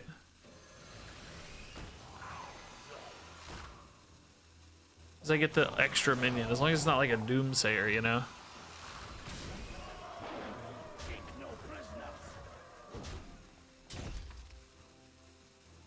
I'm gonna wait on this because I actually have the board advantage here. I don't want to throw in a book if I don't have to.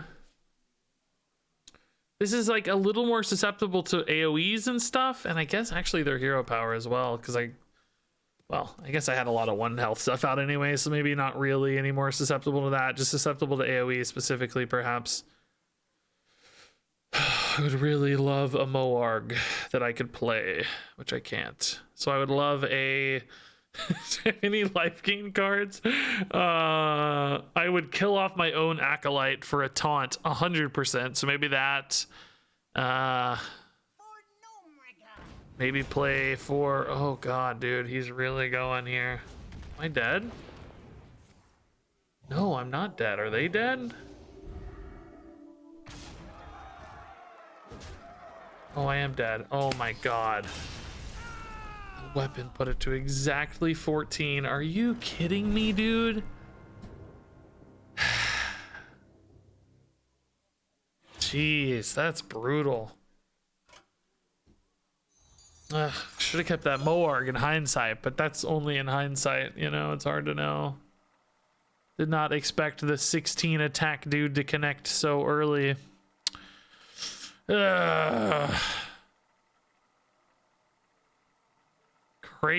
Crazy damage, dude.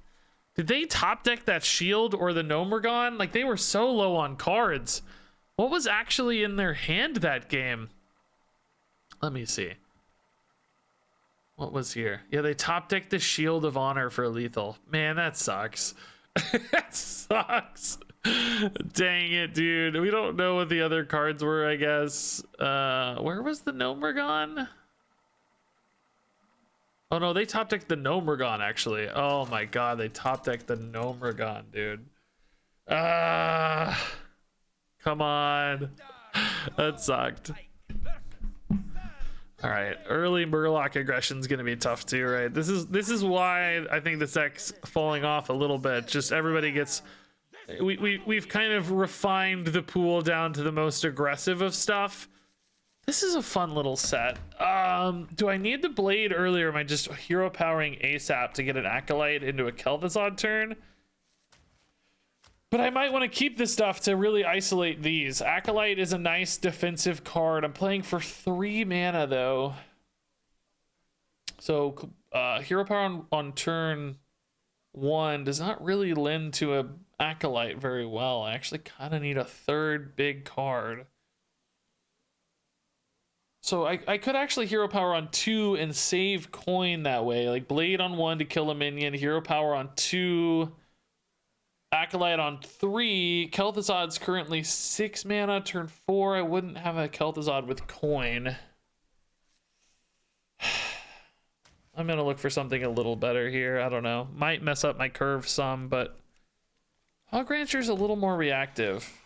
I don't know. This seems Like if I could just say this is a Moarg and just make it a Moarg, right? I think I would. But if I mulligan away from this, you know, the odds of getting a Moarg or a Masked Reveler or Mothership aren't especially high at this stage. So I gotta balance some degree of reliability with some kind of upside. It needs to be a balance, I think. Ooh, now that's more interesting, maybe. That gets me closer to that Kel'Thuzad line we were talking about, I think. Now, that said, I might hit some unfortunate cards here that get discounted instead, but I don't. Okay. Very intriguing. So now we'll go Acolyte on 3. And turn 4, I can... Oh, no, I still can't play the Kel'Thuzad yet, I guess. Turn 4, I can do whatever. Hero Power, Kel'Thuzad, something else. I don't know.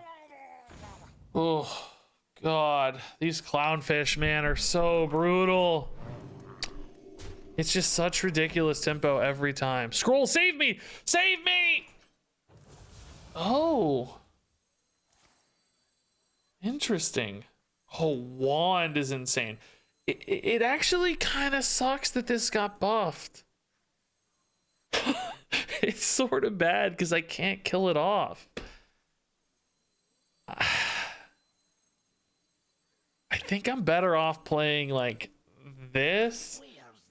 Well, no, I'm still gonna Wand next turn, right?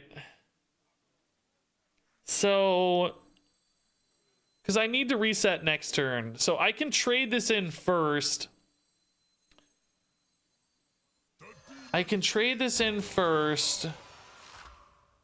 And then Wand anyway. Like, just kill a minion for free to damage this, right? So that I can kill it on the next set of Murlocs. You know what I mean? Like, it'll die as I'm putting Kel'Thuzad up, maybe. Okay, that's terrifying damage, but the good news is we're actually able to kill this off immediately. So I like that better, or not. Let's see what happens here, I guess, first. We like that better. I'm pretty sure I like that better. I like that one better. Oh my god. Do I go for the cube now? The problem is, again, I can't actually kill the cube very effectively. You know what? I think I just make big stats here and set up for Kel'Thuzad. Maybe we go here and cube. I just hate that the cube doesn't die. I don't have any way to like give the cube taunt or kill the cube. Like, that's really tough. Like, it's at 10 health, so it's gonna take quite a few Murlocs to get the taunts back. I mean, if I think I can, I think I wait. But I'm so far ahead. Do I have to? Because I have Wand. No, I have Wand. I'm so far ahead. I think I can cube. Okay. We're so far ahead with Wand. If I didn't have Wand, I think this play would be bad. But I can do the same thing I talked about before, like start trading this in and then buy the Wand turn and then, you know, reset with the cube, basically. I think I just use the cube to trade in a lot, essentially, and in the meantime set up for the wands and stuff. Oh, this is a decidedly weak turn from them, huh? Well, that's a little surprising, I guess.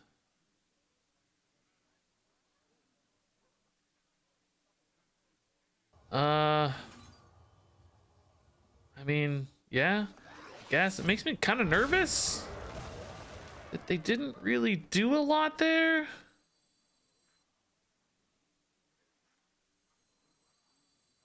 Like a little, like, what are they, you know, what are they scheming, basically? Like, is that really the best play?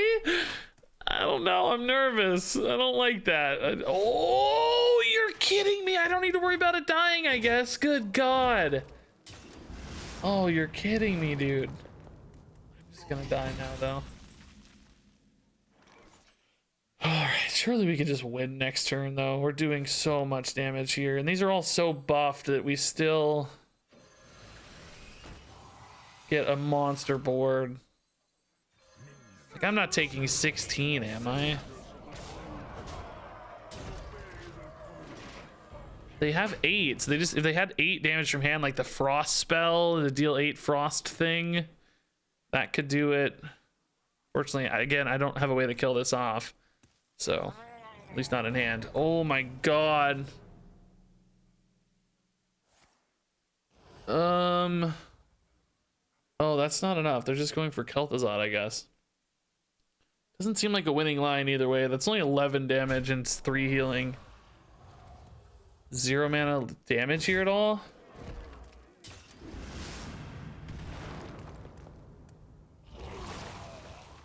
Finally got the taunts.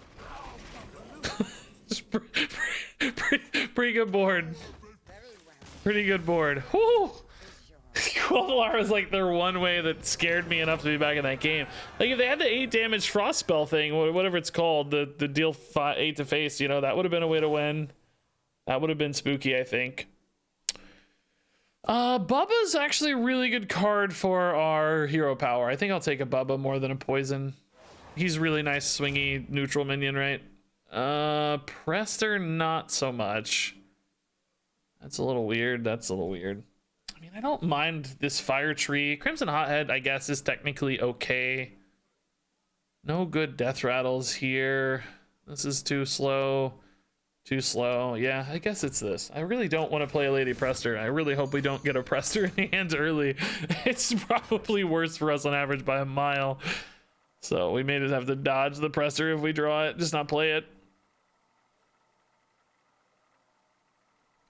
Cool 7-win run though, guys. This is a good one. This is probably a YouTube run, man.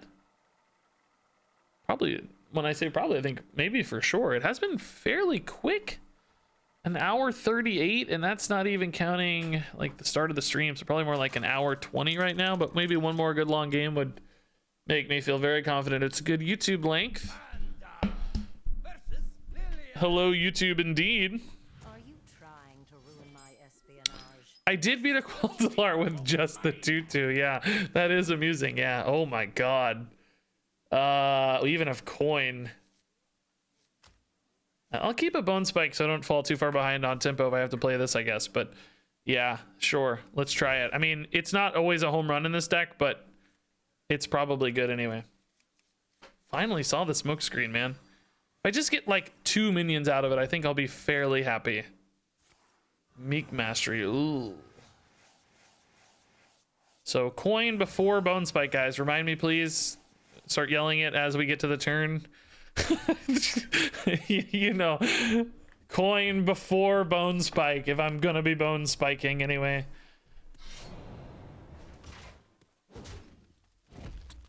I hit a 1 mana dude, I could discount the bone spike sometimes and get it even sooner if there were a minion anyway. That is a reasonably good bone spike target, but this is not the turn, I don't think. Halkias is cool. By cool, I mean he sucks. Coin, then bone spike. Remind me, guys. Coin, then bone spike. Coin, that's probably a better target. Right? It removes more total damage right now. Coin, and then bone spike. Coin first. We go to 4. Then we bone spike.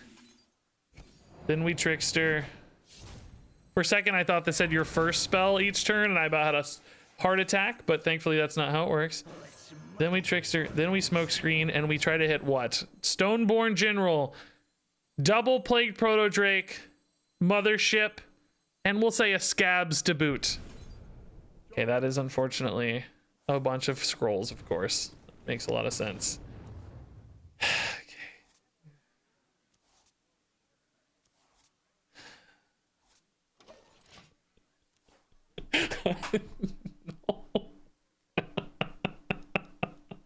Not like this. All I did is overload and deal 5 damage to myself. Are you kidding me? This is an actual joke, dude.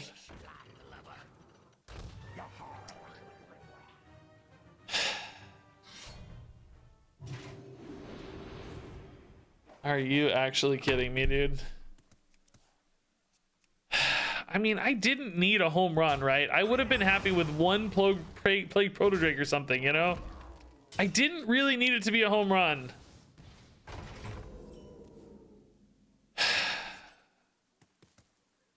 I have to play a card here so I don't burn either a wand or a book, because we're just dead. The overload here just ruins me. If I had a Bubba this turn that wasn't, you know, if I wasn't overloaded and I could play Bubba, I think we would have been fine. But the overload on the lava burst just leaves me dead. Like, what a way to end this run, dude. Yeah, the worst smoke screen in history. Yeah, no joke.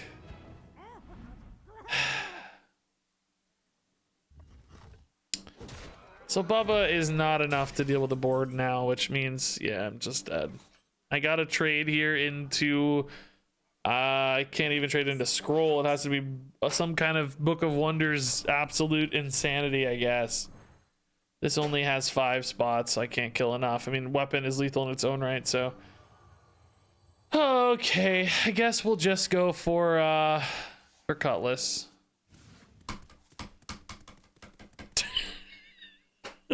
Great. Awesome.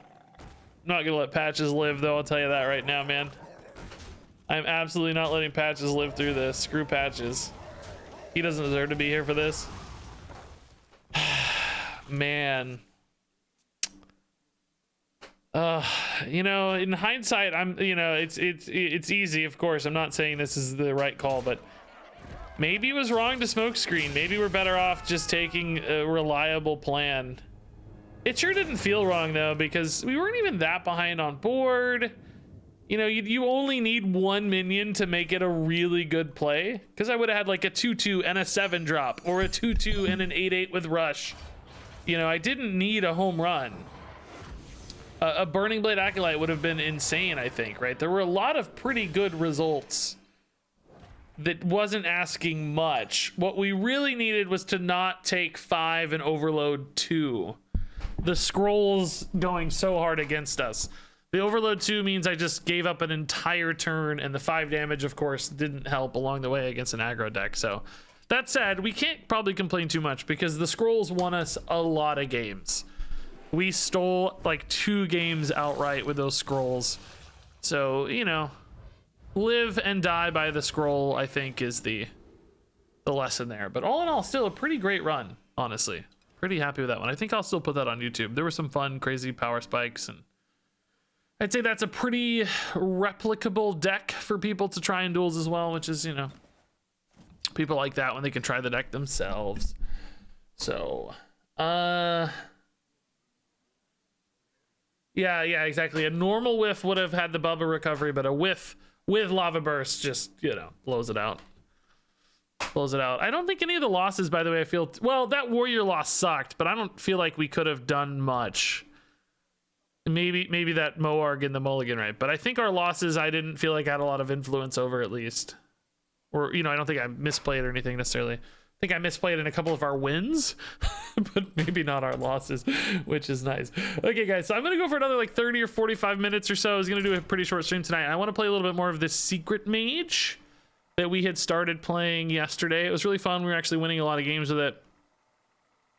So I wanted to go back to this one and give it a shot to close the stream tonight. Just a little longer. I'm going to put this video up tomorrow probably, so wanted it, you know, maybe 2 or 3 more good games of this one. I think I had 3 pretty fun games with crazy Orion action. Maybe go further from there. Now, that said, I don't think Orion is actually our mulligan card ever here. I think we're looking for our 1s and 2s primarily. We like Vicious Slither Spears. We like Arcanologists. We like Informants to make this one rock early. Druid is not Renathal, so that might indicate an aggro Druid here, which I definitely am worried about. They could clearly get out ahead of us and just smork away. Maybe a Coin Spellcoiler here is worth it in that case to get a minion down to contest early, especially if we can get ahead of a Tunnel Trog. And then find a turn 2 spell off of this. There's a lot of turn 2 spells in Mage specifically. Shooting Star. It actually is insane with spell damage, right? Oh, this is not the spell damage one. That's this. No, we don't have that in here. Ruin is just going to be too late. I think I have to trust this shooting star. If not this turn, maybe it lines something else later up. But even now, it does kind of help me kill the 1/3, and maybe there's something else along the way. All right, they're just going for the single stack here. That's probably why they played that for health. Boy, Slither Spear, Shooting Star puts that at 5. I have 2 attack minions on board. Nothing to do next turn. Literally just a stack of 4-drops here. Feels really bad. Shooting Star, there's not a lot of 1 health stuff in this Druid deck, right? Most everything's like 2 health. The little taunt guys, tunnel trogs. I guess peasants are at 1, maybe. I'm trying to think if there's a reason to hold the Shooting Star now, or if I just use it to buff the Slither Spear. I think I'm playing the Slither Spear anyway, because even if they kill it, it's just buying me time until I get to these 4 mana cards that might actually be decent. What I would like to hit here is actually a secret that won't proc, so that I have the chatty bartender play. Oh, that's another 1 health minion. Yeah, and we do get them to hit the minion. Okay, interesting. Hey, I got you, friend. Not a 1 health play. Okay. Oasis Ally. I don't think they'll attack this. If they do, I get a 3/6. If they don't, I get a chatty bartender, which is really nice. An actual AoE to contest some of these small minions, right? I think they're gonna go face. Yeah, just don't have Lion's Pride or Pride's Fury or whatever it's called. Fury of Lions. Lion's Pride, Pride of Lions. I don't know what it's called. You guys don't know. You know the card. I don't know what it's called. Oh, they do trade. So at least I have a 3/6. They've really kind of wavered with that 3/7 there, going back and forth on whether to trade or not. It's traded a couple times. It didn't the first turn, then it did later. I don't know. There's probably some sense to it, but I don't know what it is yet. So now it's like, do we fireball the 3/5? Maybe just hit another minion. Definitely doesn't feel like multicaster yet. Something like a Runed Orb might help me find some cool plays with Shooting Star. 5 is a bit of an awkward number on that 3/5 though for Shooting Star lines. 6 is not any better. Does still line up with Fireball pretty well though. Ooh, those are a little bit better for Shooting Star, but Fireball now looks really good too. Siphon Mana. Leaves me with 3 mana. It's just not that interesting. I think this is still probably the Fireball turn, but I'm obviously very worried about this board getting a little crazy. Probably hit here to set up the Shooting Star. I'm scared everything's gonna get buffed, so it may not matter because they just played nature spells. They have a 3-drop. Might be arguably better taking some damage out of play, or just killing a minion outright to reduce the number of buffs available. Maybe we do that. I think it's a little greedy to go for here. This game's tough, man. I need a secret and an anonymous informant to play with the chatty bartender simultaneously, but Jury Rig is one of the most sneaky, underrated cards we've ever had. Yeah, it's very good. It's of course very, very strong. Oh, that makes killing these a higher liability than keeping them alive. Unless I have an active chatty, that is. Fireball again, dude. Oh.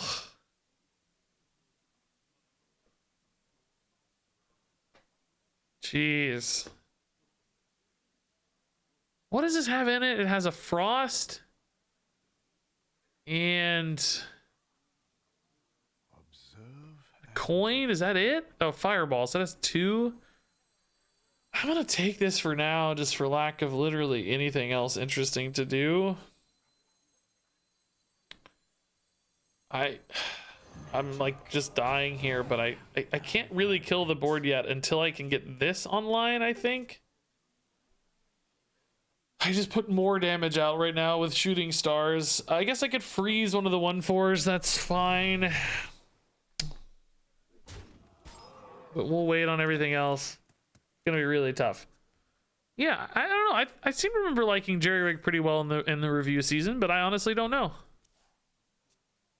But it has definitely been very good. You gotta be scrappy with scraps.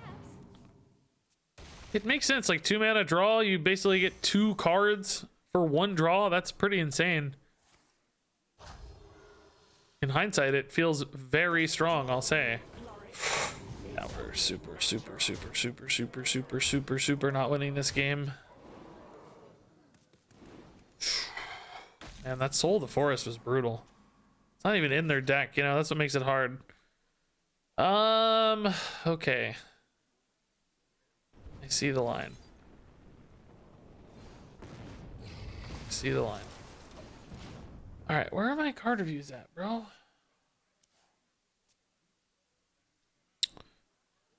Public Regis rating review. What is that from? Mini set? Yeah, Stormwind mini set. What's it called? Jerry Rig? Oh, I only gave it 3, yeah. 3 is definitely not right. It's definitely 4+, easy. Yeah, only 3. Huh, wild.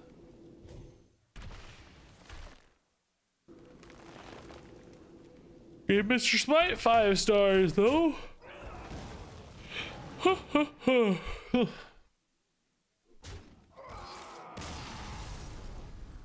Defend the Dwarven District 5 stars. Bolner 5 stars. Seek Guidance 5 stars. Really? Well, that's interesting. Oh no, Seek Guidance is the quest. Wait, which quest is that? Is that Druid's quest? Oh no, that's Priest quest. Oh yeah, of course, okay.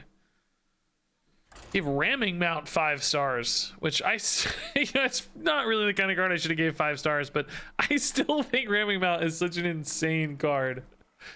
It's so good. It's so good. It gets played, you know. It is definitely a good card. It's probably not 5 stars, but I love it, dude. I still think this Ramming Mount just seems so insane to me. It's a great 4/4 stat total. It gives you great trades. It's damage. Just love that card as far as like power output's concerned. Hey, Greel, dude, thanks for the 6 months. This is a great opener. We don't need the Scuttlebutt Ghoul, but I like this curve a lot. Runes is awesome. Okay, now I wish I had a Scuttlebutt Ghoul. Not really.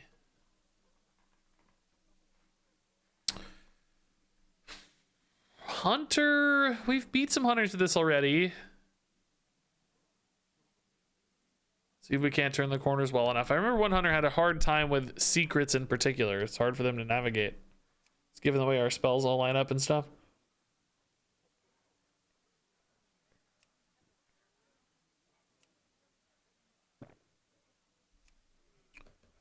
Okay.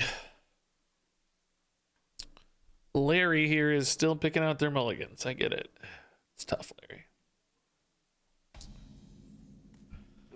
Okay.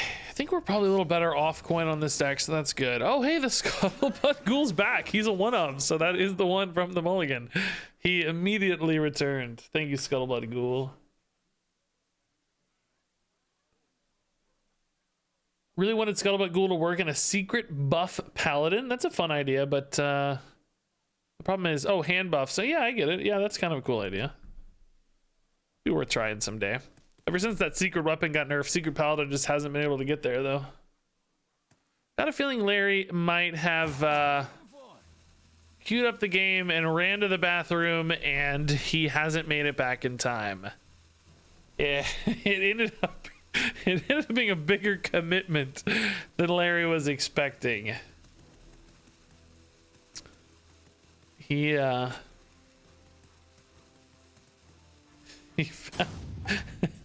I'm just gonna stop there. Bigger commitment than he anticipated, to say the least. I think Larry is gonna come back though. I still kind of think he's gonna make it back.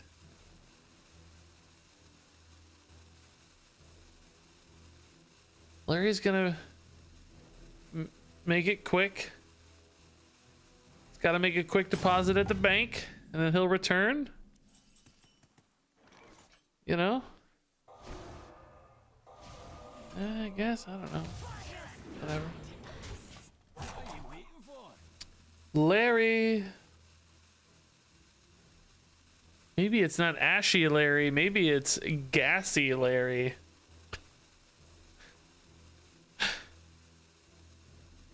Or maybe that H doesn't belong. I don't know. I don't know the scoop. It's not kicking him out for being DC'd yet, right? So I think Larry's gonna make it back. You might get a win with this deck. Oh, actually, we've been winning a ton with this deck.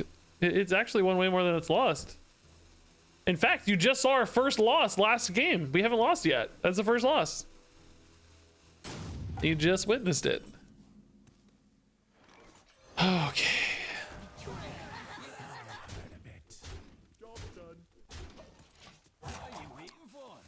Well, Larry, it's gonna be tough.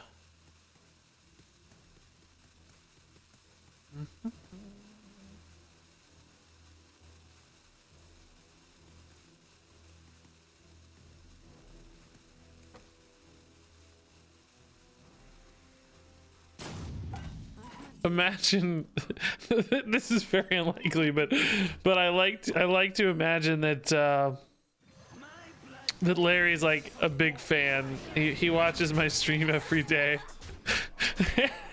he like had to go. He queued up a game innocently and he had to go, and this is the game Larry missed. Like, he hasn't missed a Hearthstone game in 3 years, and this is the one he missed. It's not likely, but you never know. Larry, if you're out there, let me know, Ashy Larry. We'll try to make it up to you. I told everybody you were in the bathroom, so I probably owe it to you for the record. Thanks, Larry.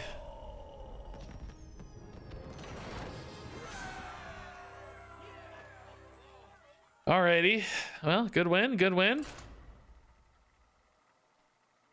Do I put that on YouTube just because it was really funny? like, would you guys be amused if that made it to YouTube? Or would you find it disappointing? I think I might include it. Seems pretty good. It seemed pretty fun. How do I get my last opponent? You asked for it. Didn't it used to? Oh, here it is. You just missed us, Larry. All right, a 4-minute counterspell is awesome. We love that. Sketchy's cool too, yeah. We've coined, so counterspell might legit be meaningful here. Ooh. Ooh, interesting. Do we coin Orion on turn 3 after the informant? Yeah, maybe. We'll see what they do and how much I think they're able to contest this easily on board, but yeah, maybe. That feels like it's just going to be bombs, right? That's not going to contest super well. Are they going to have a good spell, though, to interrupt before we get the Orion down, I think is the question. We'll see. It'll be our little secret. Might be looking to play like a graveyard here too, I guess. Maybe the counterspell is actually meaningful on board too. What do they play on 3? I mean, they might just play a bomb. Just hero power. Okay, I definitely go Orion here. 100%. I think I hit phase 2. I don't know that the 1/3 matters enough. They'll probably try to use the spell to kill this though, right? Right? Some kind of removal spell. Some serrated bone spike or a wicked stab or whatever thing. This like rush minions just don't exist, right? There's no. Oh, or they just don't care. There's also that possibility. Shoot. Ah, crap. Dang it. All right, so I need like a freezing trap here. Where you followed? Snake Trap's fine too. I just want something that when they take this trade, Orion gets buffed is the idea, right? Because that is such a juicy trade for them. I think they're gonna take that trade, and then why was that Acolyte 4 mana, by the way? Or did they? No, I coined. Why was that 4 mana? Oh, this discount by 1? Oh yeah, it's 1 less. Okay. Forgot that guy discounted. All right, so yeah, Orion gets big. That's nice. Okay. What did we get here? Ooh, Oasis Ally again. Nice. Oh yes, dude. Orion's very large. Yes, dude. Why do I love Orion every time? Oh my god.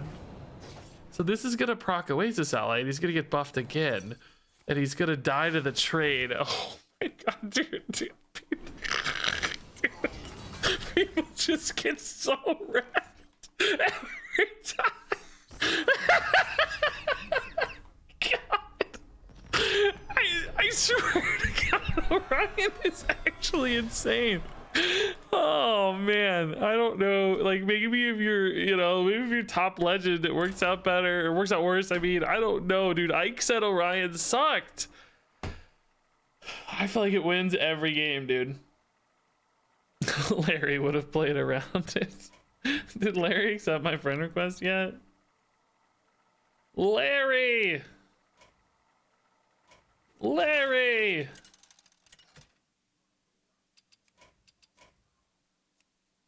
He's gonna come back and be like, that name sounds a little familiar. Isn't that Raren's friend? I don't know. All right, this looks pretty good. Runes we keep if we have Archaeologist. Yeah. I don't think we want too many secrets early, right? I think we actually want to make sure we hit more of their tempo stuff. Yeah, Informant's gonna be way better for us, I think. Okay. We might actually go... I don't know, right? Because... technically Informant is going to save the most mana with Mage cards, so you kind of want to play it on after the Archaeologist, right? But at the same time, not going to be the best curve, is it? Not sure.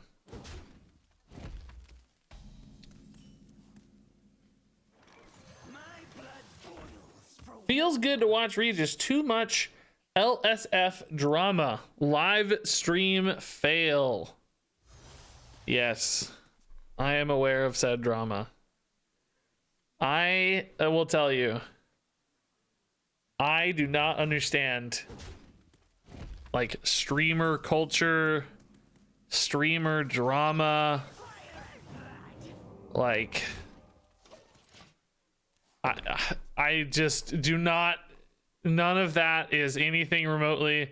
It just seems so like not real people to me, the way they behave sometimes. Like I just don't know any real humans that are like that or are.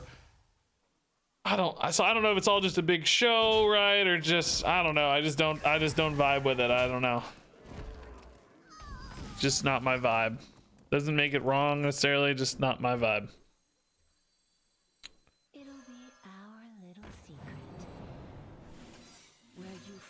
Who knows?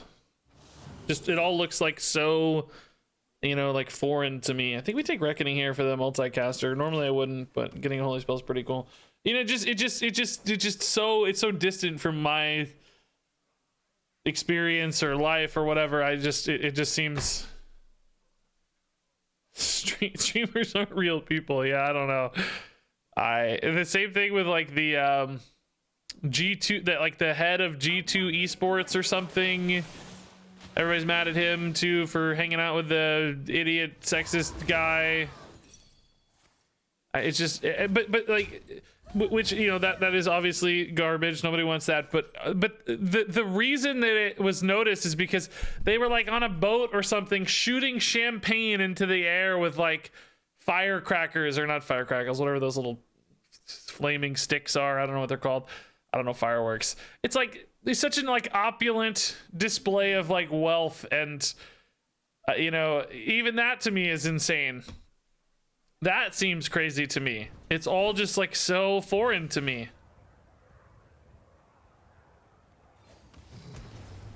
Everything just I don't know, like sparklers, thank you, that's the word. Yes, sparklers. Like I just don't understand that lifestyle or that mentality or wanting to live that way. Like, you know, if I had a lot of money, I would be a hermit in a cave and never work and just be the happiest, just hang out with my wife, chilled family, friends, you know, like go to some nice dinners and stuff. But I sure as heck wouldn't be like showcasing and celebrating my wealth all over the internet for everybody to see. And like, it's just so foreign to me. I just don't get it. Like I just wouldn't do it that way, you know? It doesn't make it inherently wrong. I'm not a big fan of it personally, but just doesn't vibe with me. I don't know. Weird. Is that what you guys would do? Just like waste all your money on champagne and sparklers on a boat? I don't actually know if they're on a boat or not. Is that how you would spend wealth, or like is that how you would conduct yourself in these scenarios? I don't know. Just the whole thing seems so surreal to me. So strange. I've heard of it. Like streamer esports, cool dude culture. I just don't get it. Doing it right now.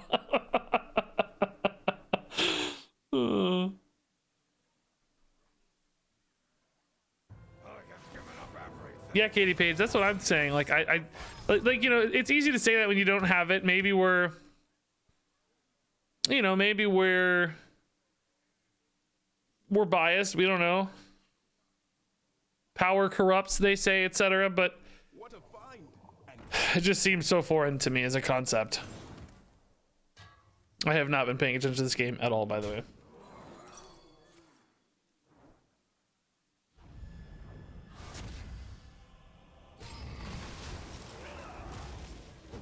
Yeah, I would probably buy some action figures. Yeah. Like, I think I would probably have some subtle, you know. Can I set up to win this with double fireball? They're gonna deal 8 each, is 16. I'm still just a little short here. I'm gonna die soon, right? Runes might help me squeeze in some more damage. This is too much mana though. What am I saying? Can't do all that at once. Maybe if the Egwin was dead and I got a cheat minion, I could. But that's not gonna happen yet. I need to not be dead too, is the other side of this problem. Need them to play a -6 health minion here. I need the explosive runes to deal what? Like 8 damage or something, right? I need them to play negative health minions.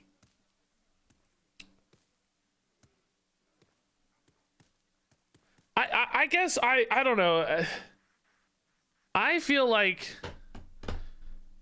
even like I don't mind people being wealthy, by the way. I'm not like an anti-wealth person, you know. I actually think it's really cool to motivate yourself and try to be wealthy and stuff. It's the like attitude and the, you know, showmanship and the like snobbiness around it, I guess, that has always made me frustrated by it. Does that make sense?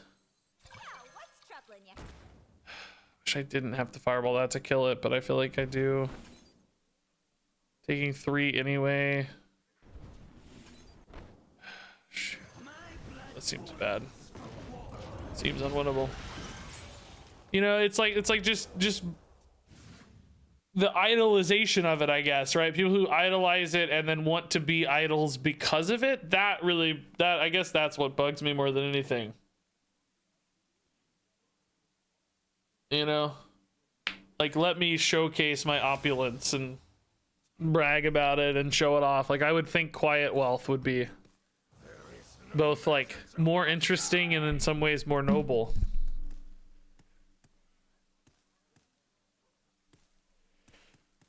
So it's almost more the culture around the sort of celebration of it or something that's weird. Ooh, it's big damage, but I am dead. I feel like that's really common in like esports and dude bro culture. Unfortunately, there's not a lot of role models who are idolized for being quiet, you know, there's not a lot of role models who are like, oh man, he's so reserved and quiet, and he's not braggadocious. You know, there's a few, but very rare.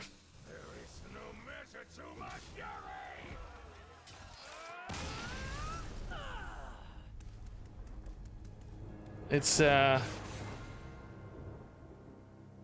very strange. Does Crypt count? Maybe Crypt's a good example. Yeah, I don't know.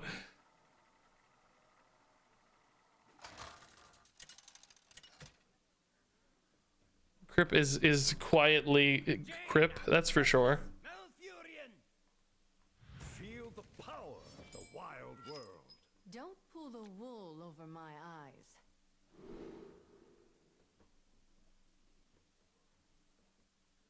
Chowderhead says, one of my mates has a deal with a large esports team and gets about 2K viewers a stream. He recently spent a bunch of money on something he considered excessive, a new lawnmower. Couldn't imagine being a streamer who considers a gas-powered mower to be opulent, having to network with people who go to yacht parties. There you go. There you go. Oh yeah, the guy who runs my team is wasting all my hard-earned winnings. Oh yeah, we won a championship. Oh yeah, how are you being rewarded for your service and hard work and dedication and diligence? Oh yeah, they're throwing a yacht party I'm not at. Yeah, I get to watch it on Twitter. It's great.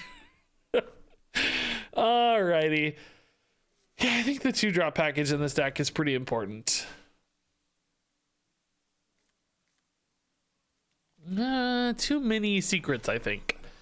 An informant would open that up a little bit, though. Do we still like coin Spell Coiler on 1? This is a Renathal Druid, so we don't have to be as reactive, but we still need to be high pressure here, I think. Arcane Overflow could hit like a seedy dude. Counterspell could hit some key targets as well if we time it right. We definitely do have a secret package, but do I need some threat development? I already have 2 secrets. Fortunately, not my favorites. Boy, we're gonna have 4 secrets in hand. I think I need to take a card that does something differently. I do think, unfortunately, these have a pretty negative interaction. The time I play this makes this unlikely to connect, you know? That's okay. We don't have to line them up always together. Where you followed. Snake Trap. I mean, Kidnap in a weird way seems a little... I mean, not Kidnap. Galloping Idiot seems a little more likely, but maybe not for a few turns. None of these buy me an extra type for multicaster. But this being a sticky secret can be beneficial in some ways. Some of our cards demand secrets being up and active, so that might help. The time has come. Renathal. I mean, Renathal is really one of their better plays, I bet, on average. But it makes our Oasis High much better, I think. We could go for the seed dude on 4 with the runes, but I have the Arcane Overflow maybe for that. I do kind of wish Oasis High interrupted the attack, but it would likely just be far too powerful, right? Theatar, I mean, there's nothing there I'm that worried about losing. I do like all my cards, though, so I'm kind of sad. But I mean, honestly, is the average Druid card going to be better than the average card in my hand here?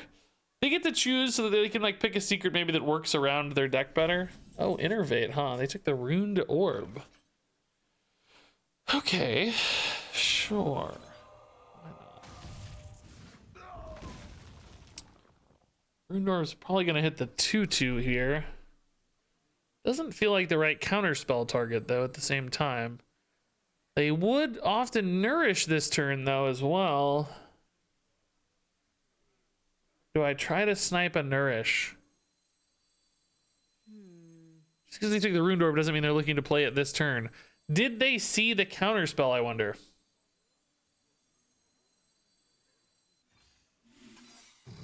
I don't know. Maybe. Maybe they did. Even though it doesn't see much play, I'll be sad when Galloping Idiot rotates. Yeah, it's been a good name for us. We'll have to adopt a new... Oh, they do go for the Rune Orb. Okay. It's fine. Again, not a bad denial, just not the home run, I don't think.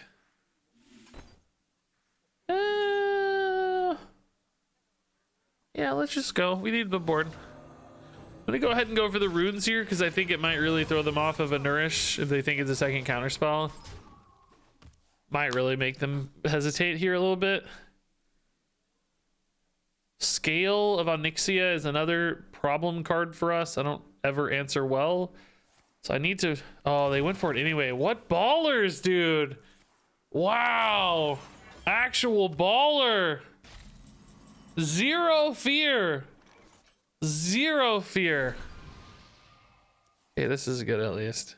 Just more chip damage right now I think matters a lot as we're looking to get towards ending this game. They go for a scale this turn. How much do they... Whoa, that animated twice. This card would actually be insane if it dealt damage based on the number of secrets. Imagine if it said deal 2 per secret. Oh, that's much worse than scale.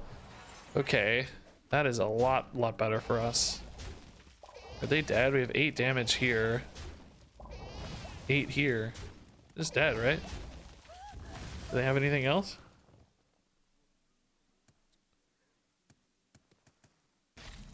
Nice. Wow. Great math. We'll even get to honorably kill. No discount though, sadly. Perfect. Wow. Great math. Scale would have gone a lot further for them there. Obviously, more than doubling their damage output, but I guess they just didn't have it. Okay, let's play at least one more. We've gotten quite a few fun games actually. Yeah, we're still 6-2 with this deck right now. Pretty crazy. Did Larry ever get back to us? Ashy Larry, still not a friend, man. Jeez, Larry. Jeez, Larry. Where are you, bro? I like this hand okay. Not the smoothest curve. Informant on 2 with runes is still probably the play, and then use Arcanologist to reload a little bit. But Arcanologist just... I think the 2-drop minions are basically the path to success in this deck. You want your 2-drops. I don't think you get greedy for more. Some say Larry is still AFK. It's a big one. It's a big one. Pants, yeah, we did a duels run. It was actually a pretty good one tonight. 7 winner, I think it was. And could have been more. We got ripped off. Ripped off! Is Orion worth crafting? I don't think I can give you a good conscience yes there, unfortunately. I think Orion has been really fun in this deck. I think Orion has potential, but no. This deck, although it has worked for us and it worked for Ike who made it, it just doesn't have the data to really say that that's a consistent, reliable result. This is still more of a pet deck sort of territory for the moment. Hard in good conscience to say it's worth it then. The pet deck stuff doesn't often pan out too well on average. Just between us.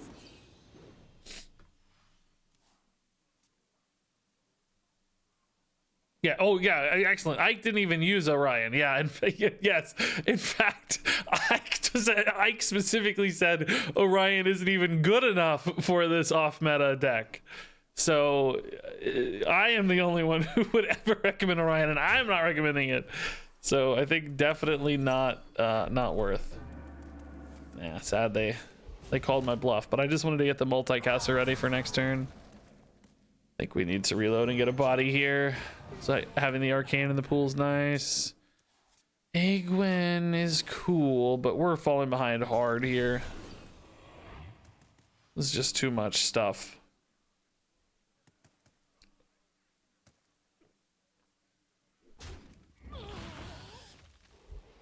Dude, the stack charge is gone. I contest the Egwin, but I don't think I have a lot of choice. I could try to get a secret, but next turn the bartender. I mean, I guess sketchy bartender next turn with a 2-mana secret works. Just makes this turn a lot worse. Must be a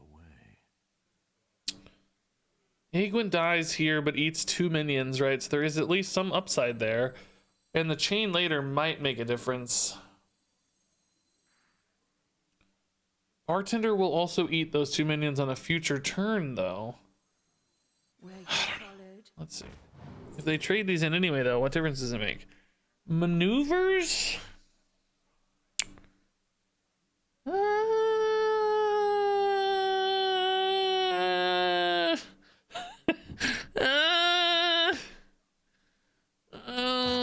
Justice could theoretically protect a minion about the same as maneuvers.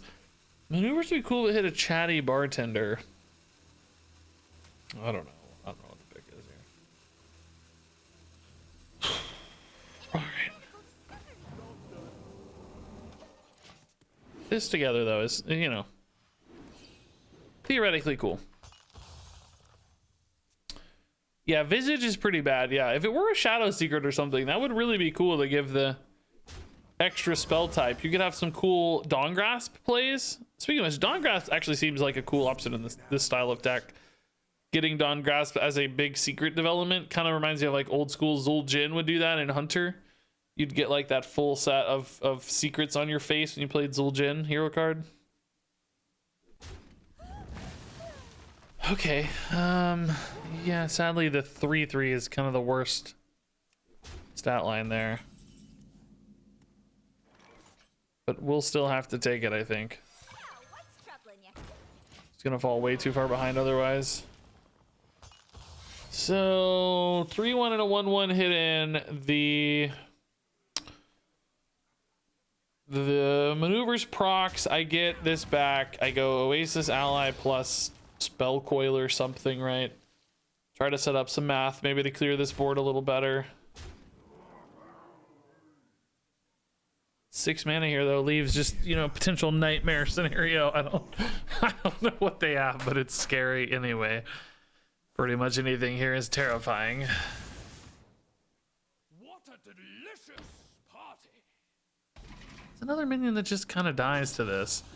Does leave them in a better spot, arguably, but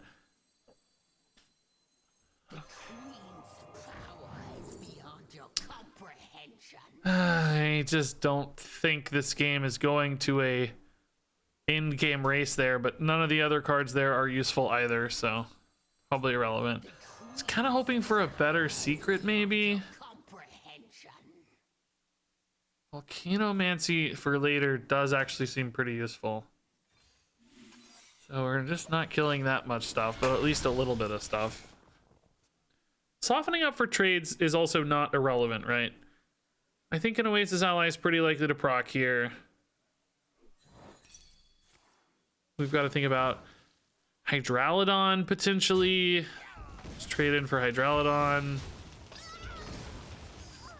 That's scary, but Volcanomancy is the right kind of card for that. So, Fireball Volcanomancy here actually does solve the problem. Yeah, they're just really fully clearing too. Okay.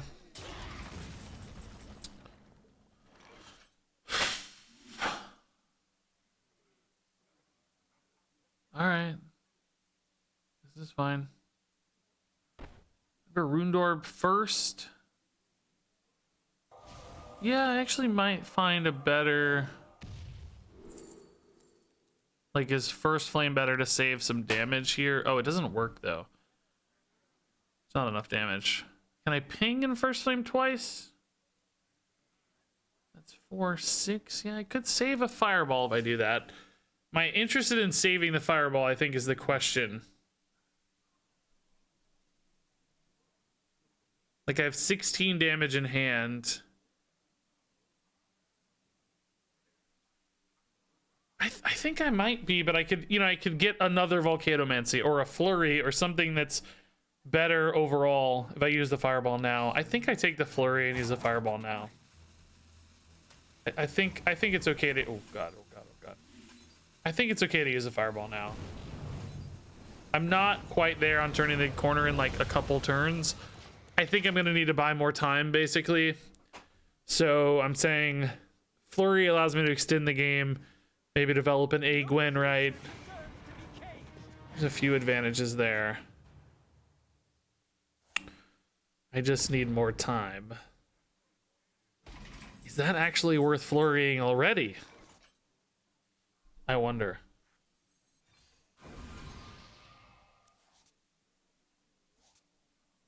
It's so gross. I think I need to, yeah.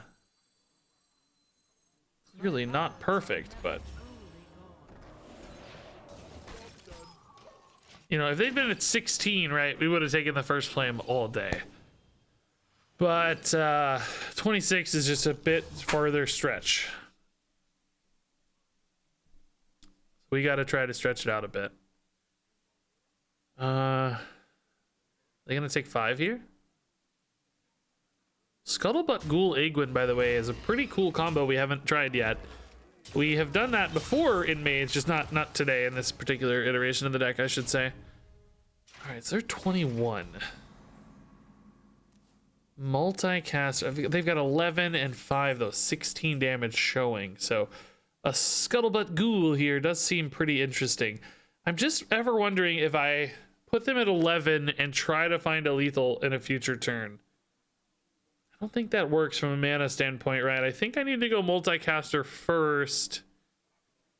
And I don't know. I don't really see it coming together here. Arcanologist hits Oasis Highlight or Runes. We could still play the Scuttlebutt Ghoul and try to stall them out for a turn. I think that's probably fine here, but still not feeling great about it. I need to buy like 2 turns is the problem.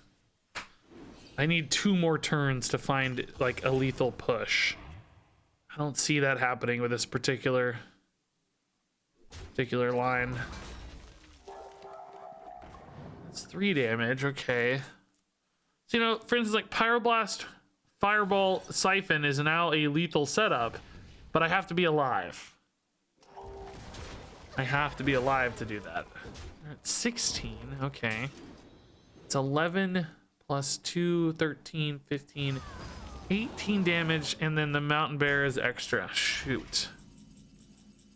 That is not a great draw either. I probably have to kill the rat here, but I also need to deal 6 damage face at the same time. So I need to get a fireball. Nope, no fireball. Dang it. Oh, these are dealing 4 though. Oh my god. I didn't think about that.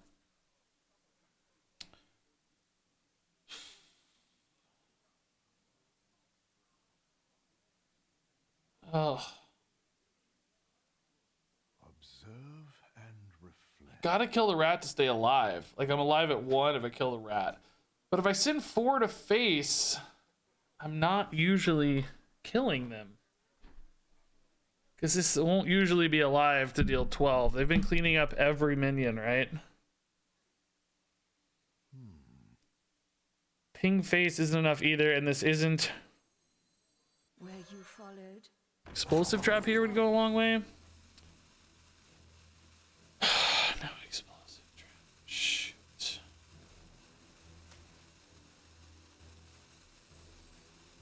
I mean, I have to kill this or I'm dead. That's not up for debate. The question is, what am I doing with the rest of my turn?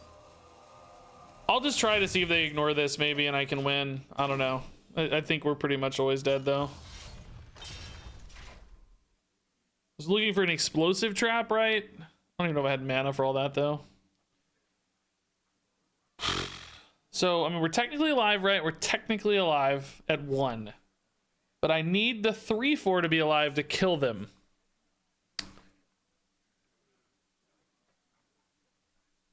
Or I need this to die and I need to draw a 0 mana minion, which obviously does not exist. So I think they've been killing everything is the problem, right? They've always been trading. So I don't really see this coming together.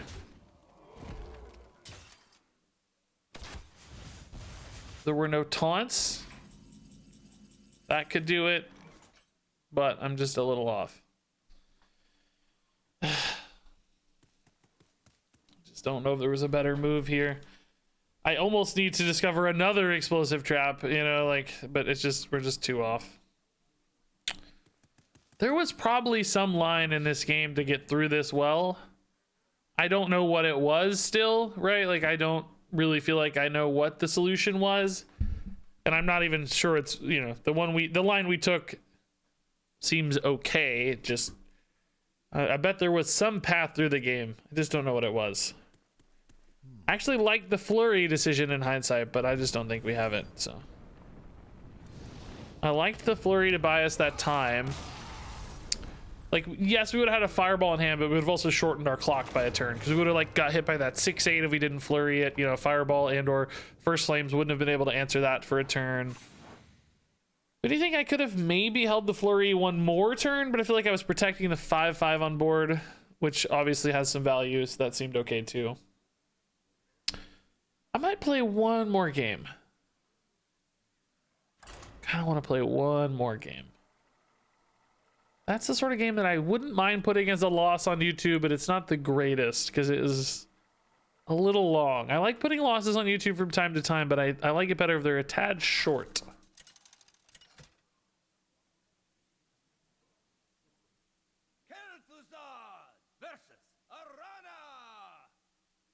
I alone will shield my people. Ooh, okay, interesting hand. Might be able to keep that bartender into 4 here, actually.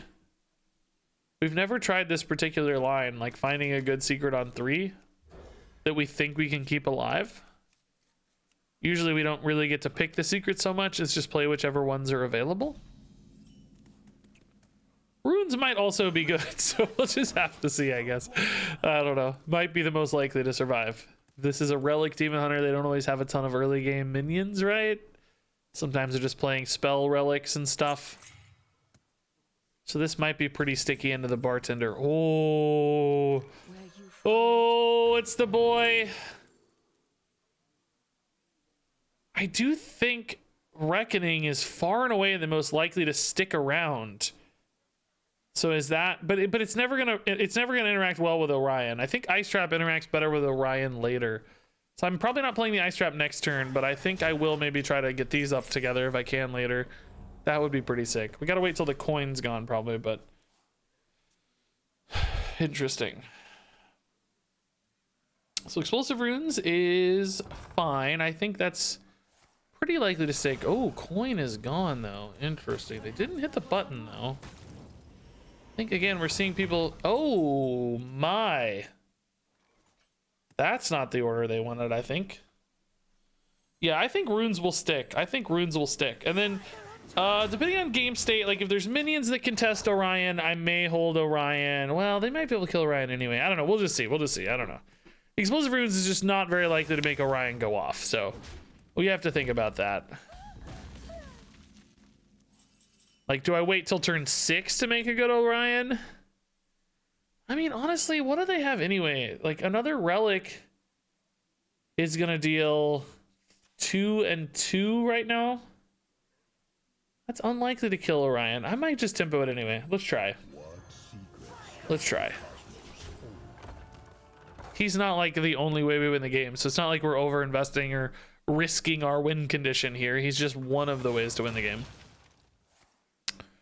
That's actually fine for now. Well, I don't know, maybe not. Let's see. I say that, but clearly relics now become a risk. Relic of Extinctions become a risk. Watch Post is great though. Perfect. Okay. Visage, cool. Now we go Ice Trap. Now we go Ice Trap. Ice Trap's very likely to protect us now, I think. Honestly, yeah. It's amazing how often we take Pyroblast. It's 5 turns away or whatever, but it might make the difference. I don't know. Let's try it. It's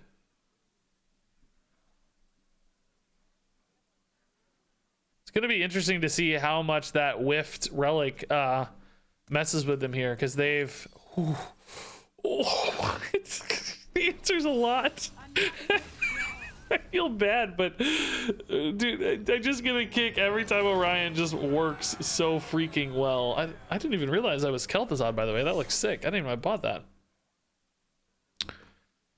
What's your deck tracker? It looks much better than others. It's just a regular Hearthstone deck tracker, but there's just settings. Nobody ever changes the settings. Everybody goes for the like high-tech modern UI instead of the like cool Hearthstone UI.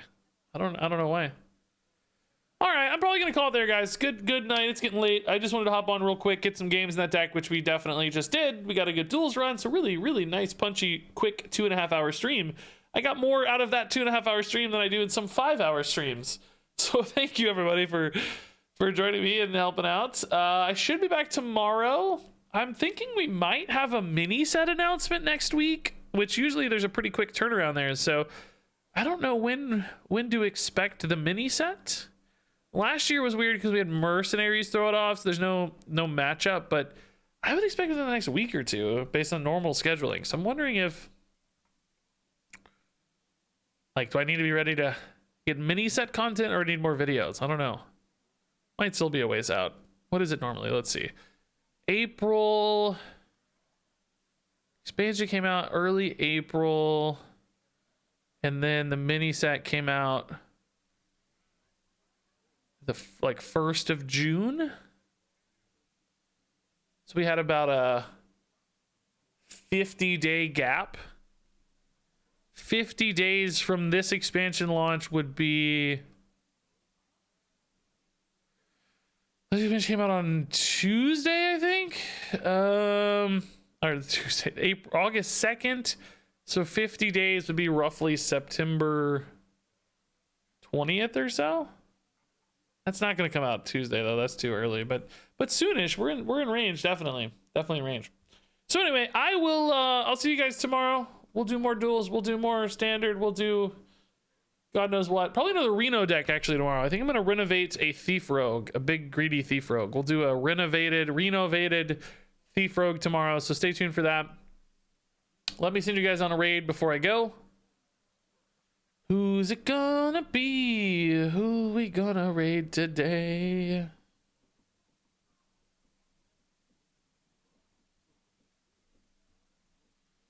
Here, actually, let's raid our friend Ant. I normally raid a smaller streamer, but I love Ant. He's the best. So let's raid our friend Ant instead.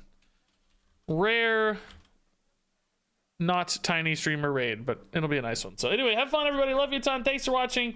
And until next time, game on.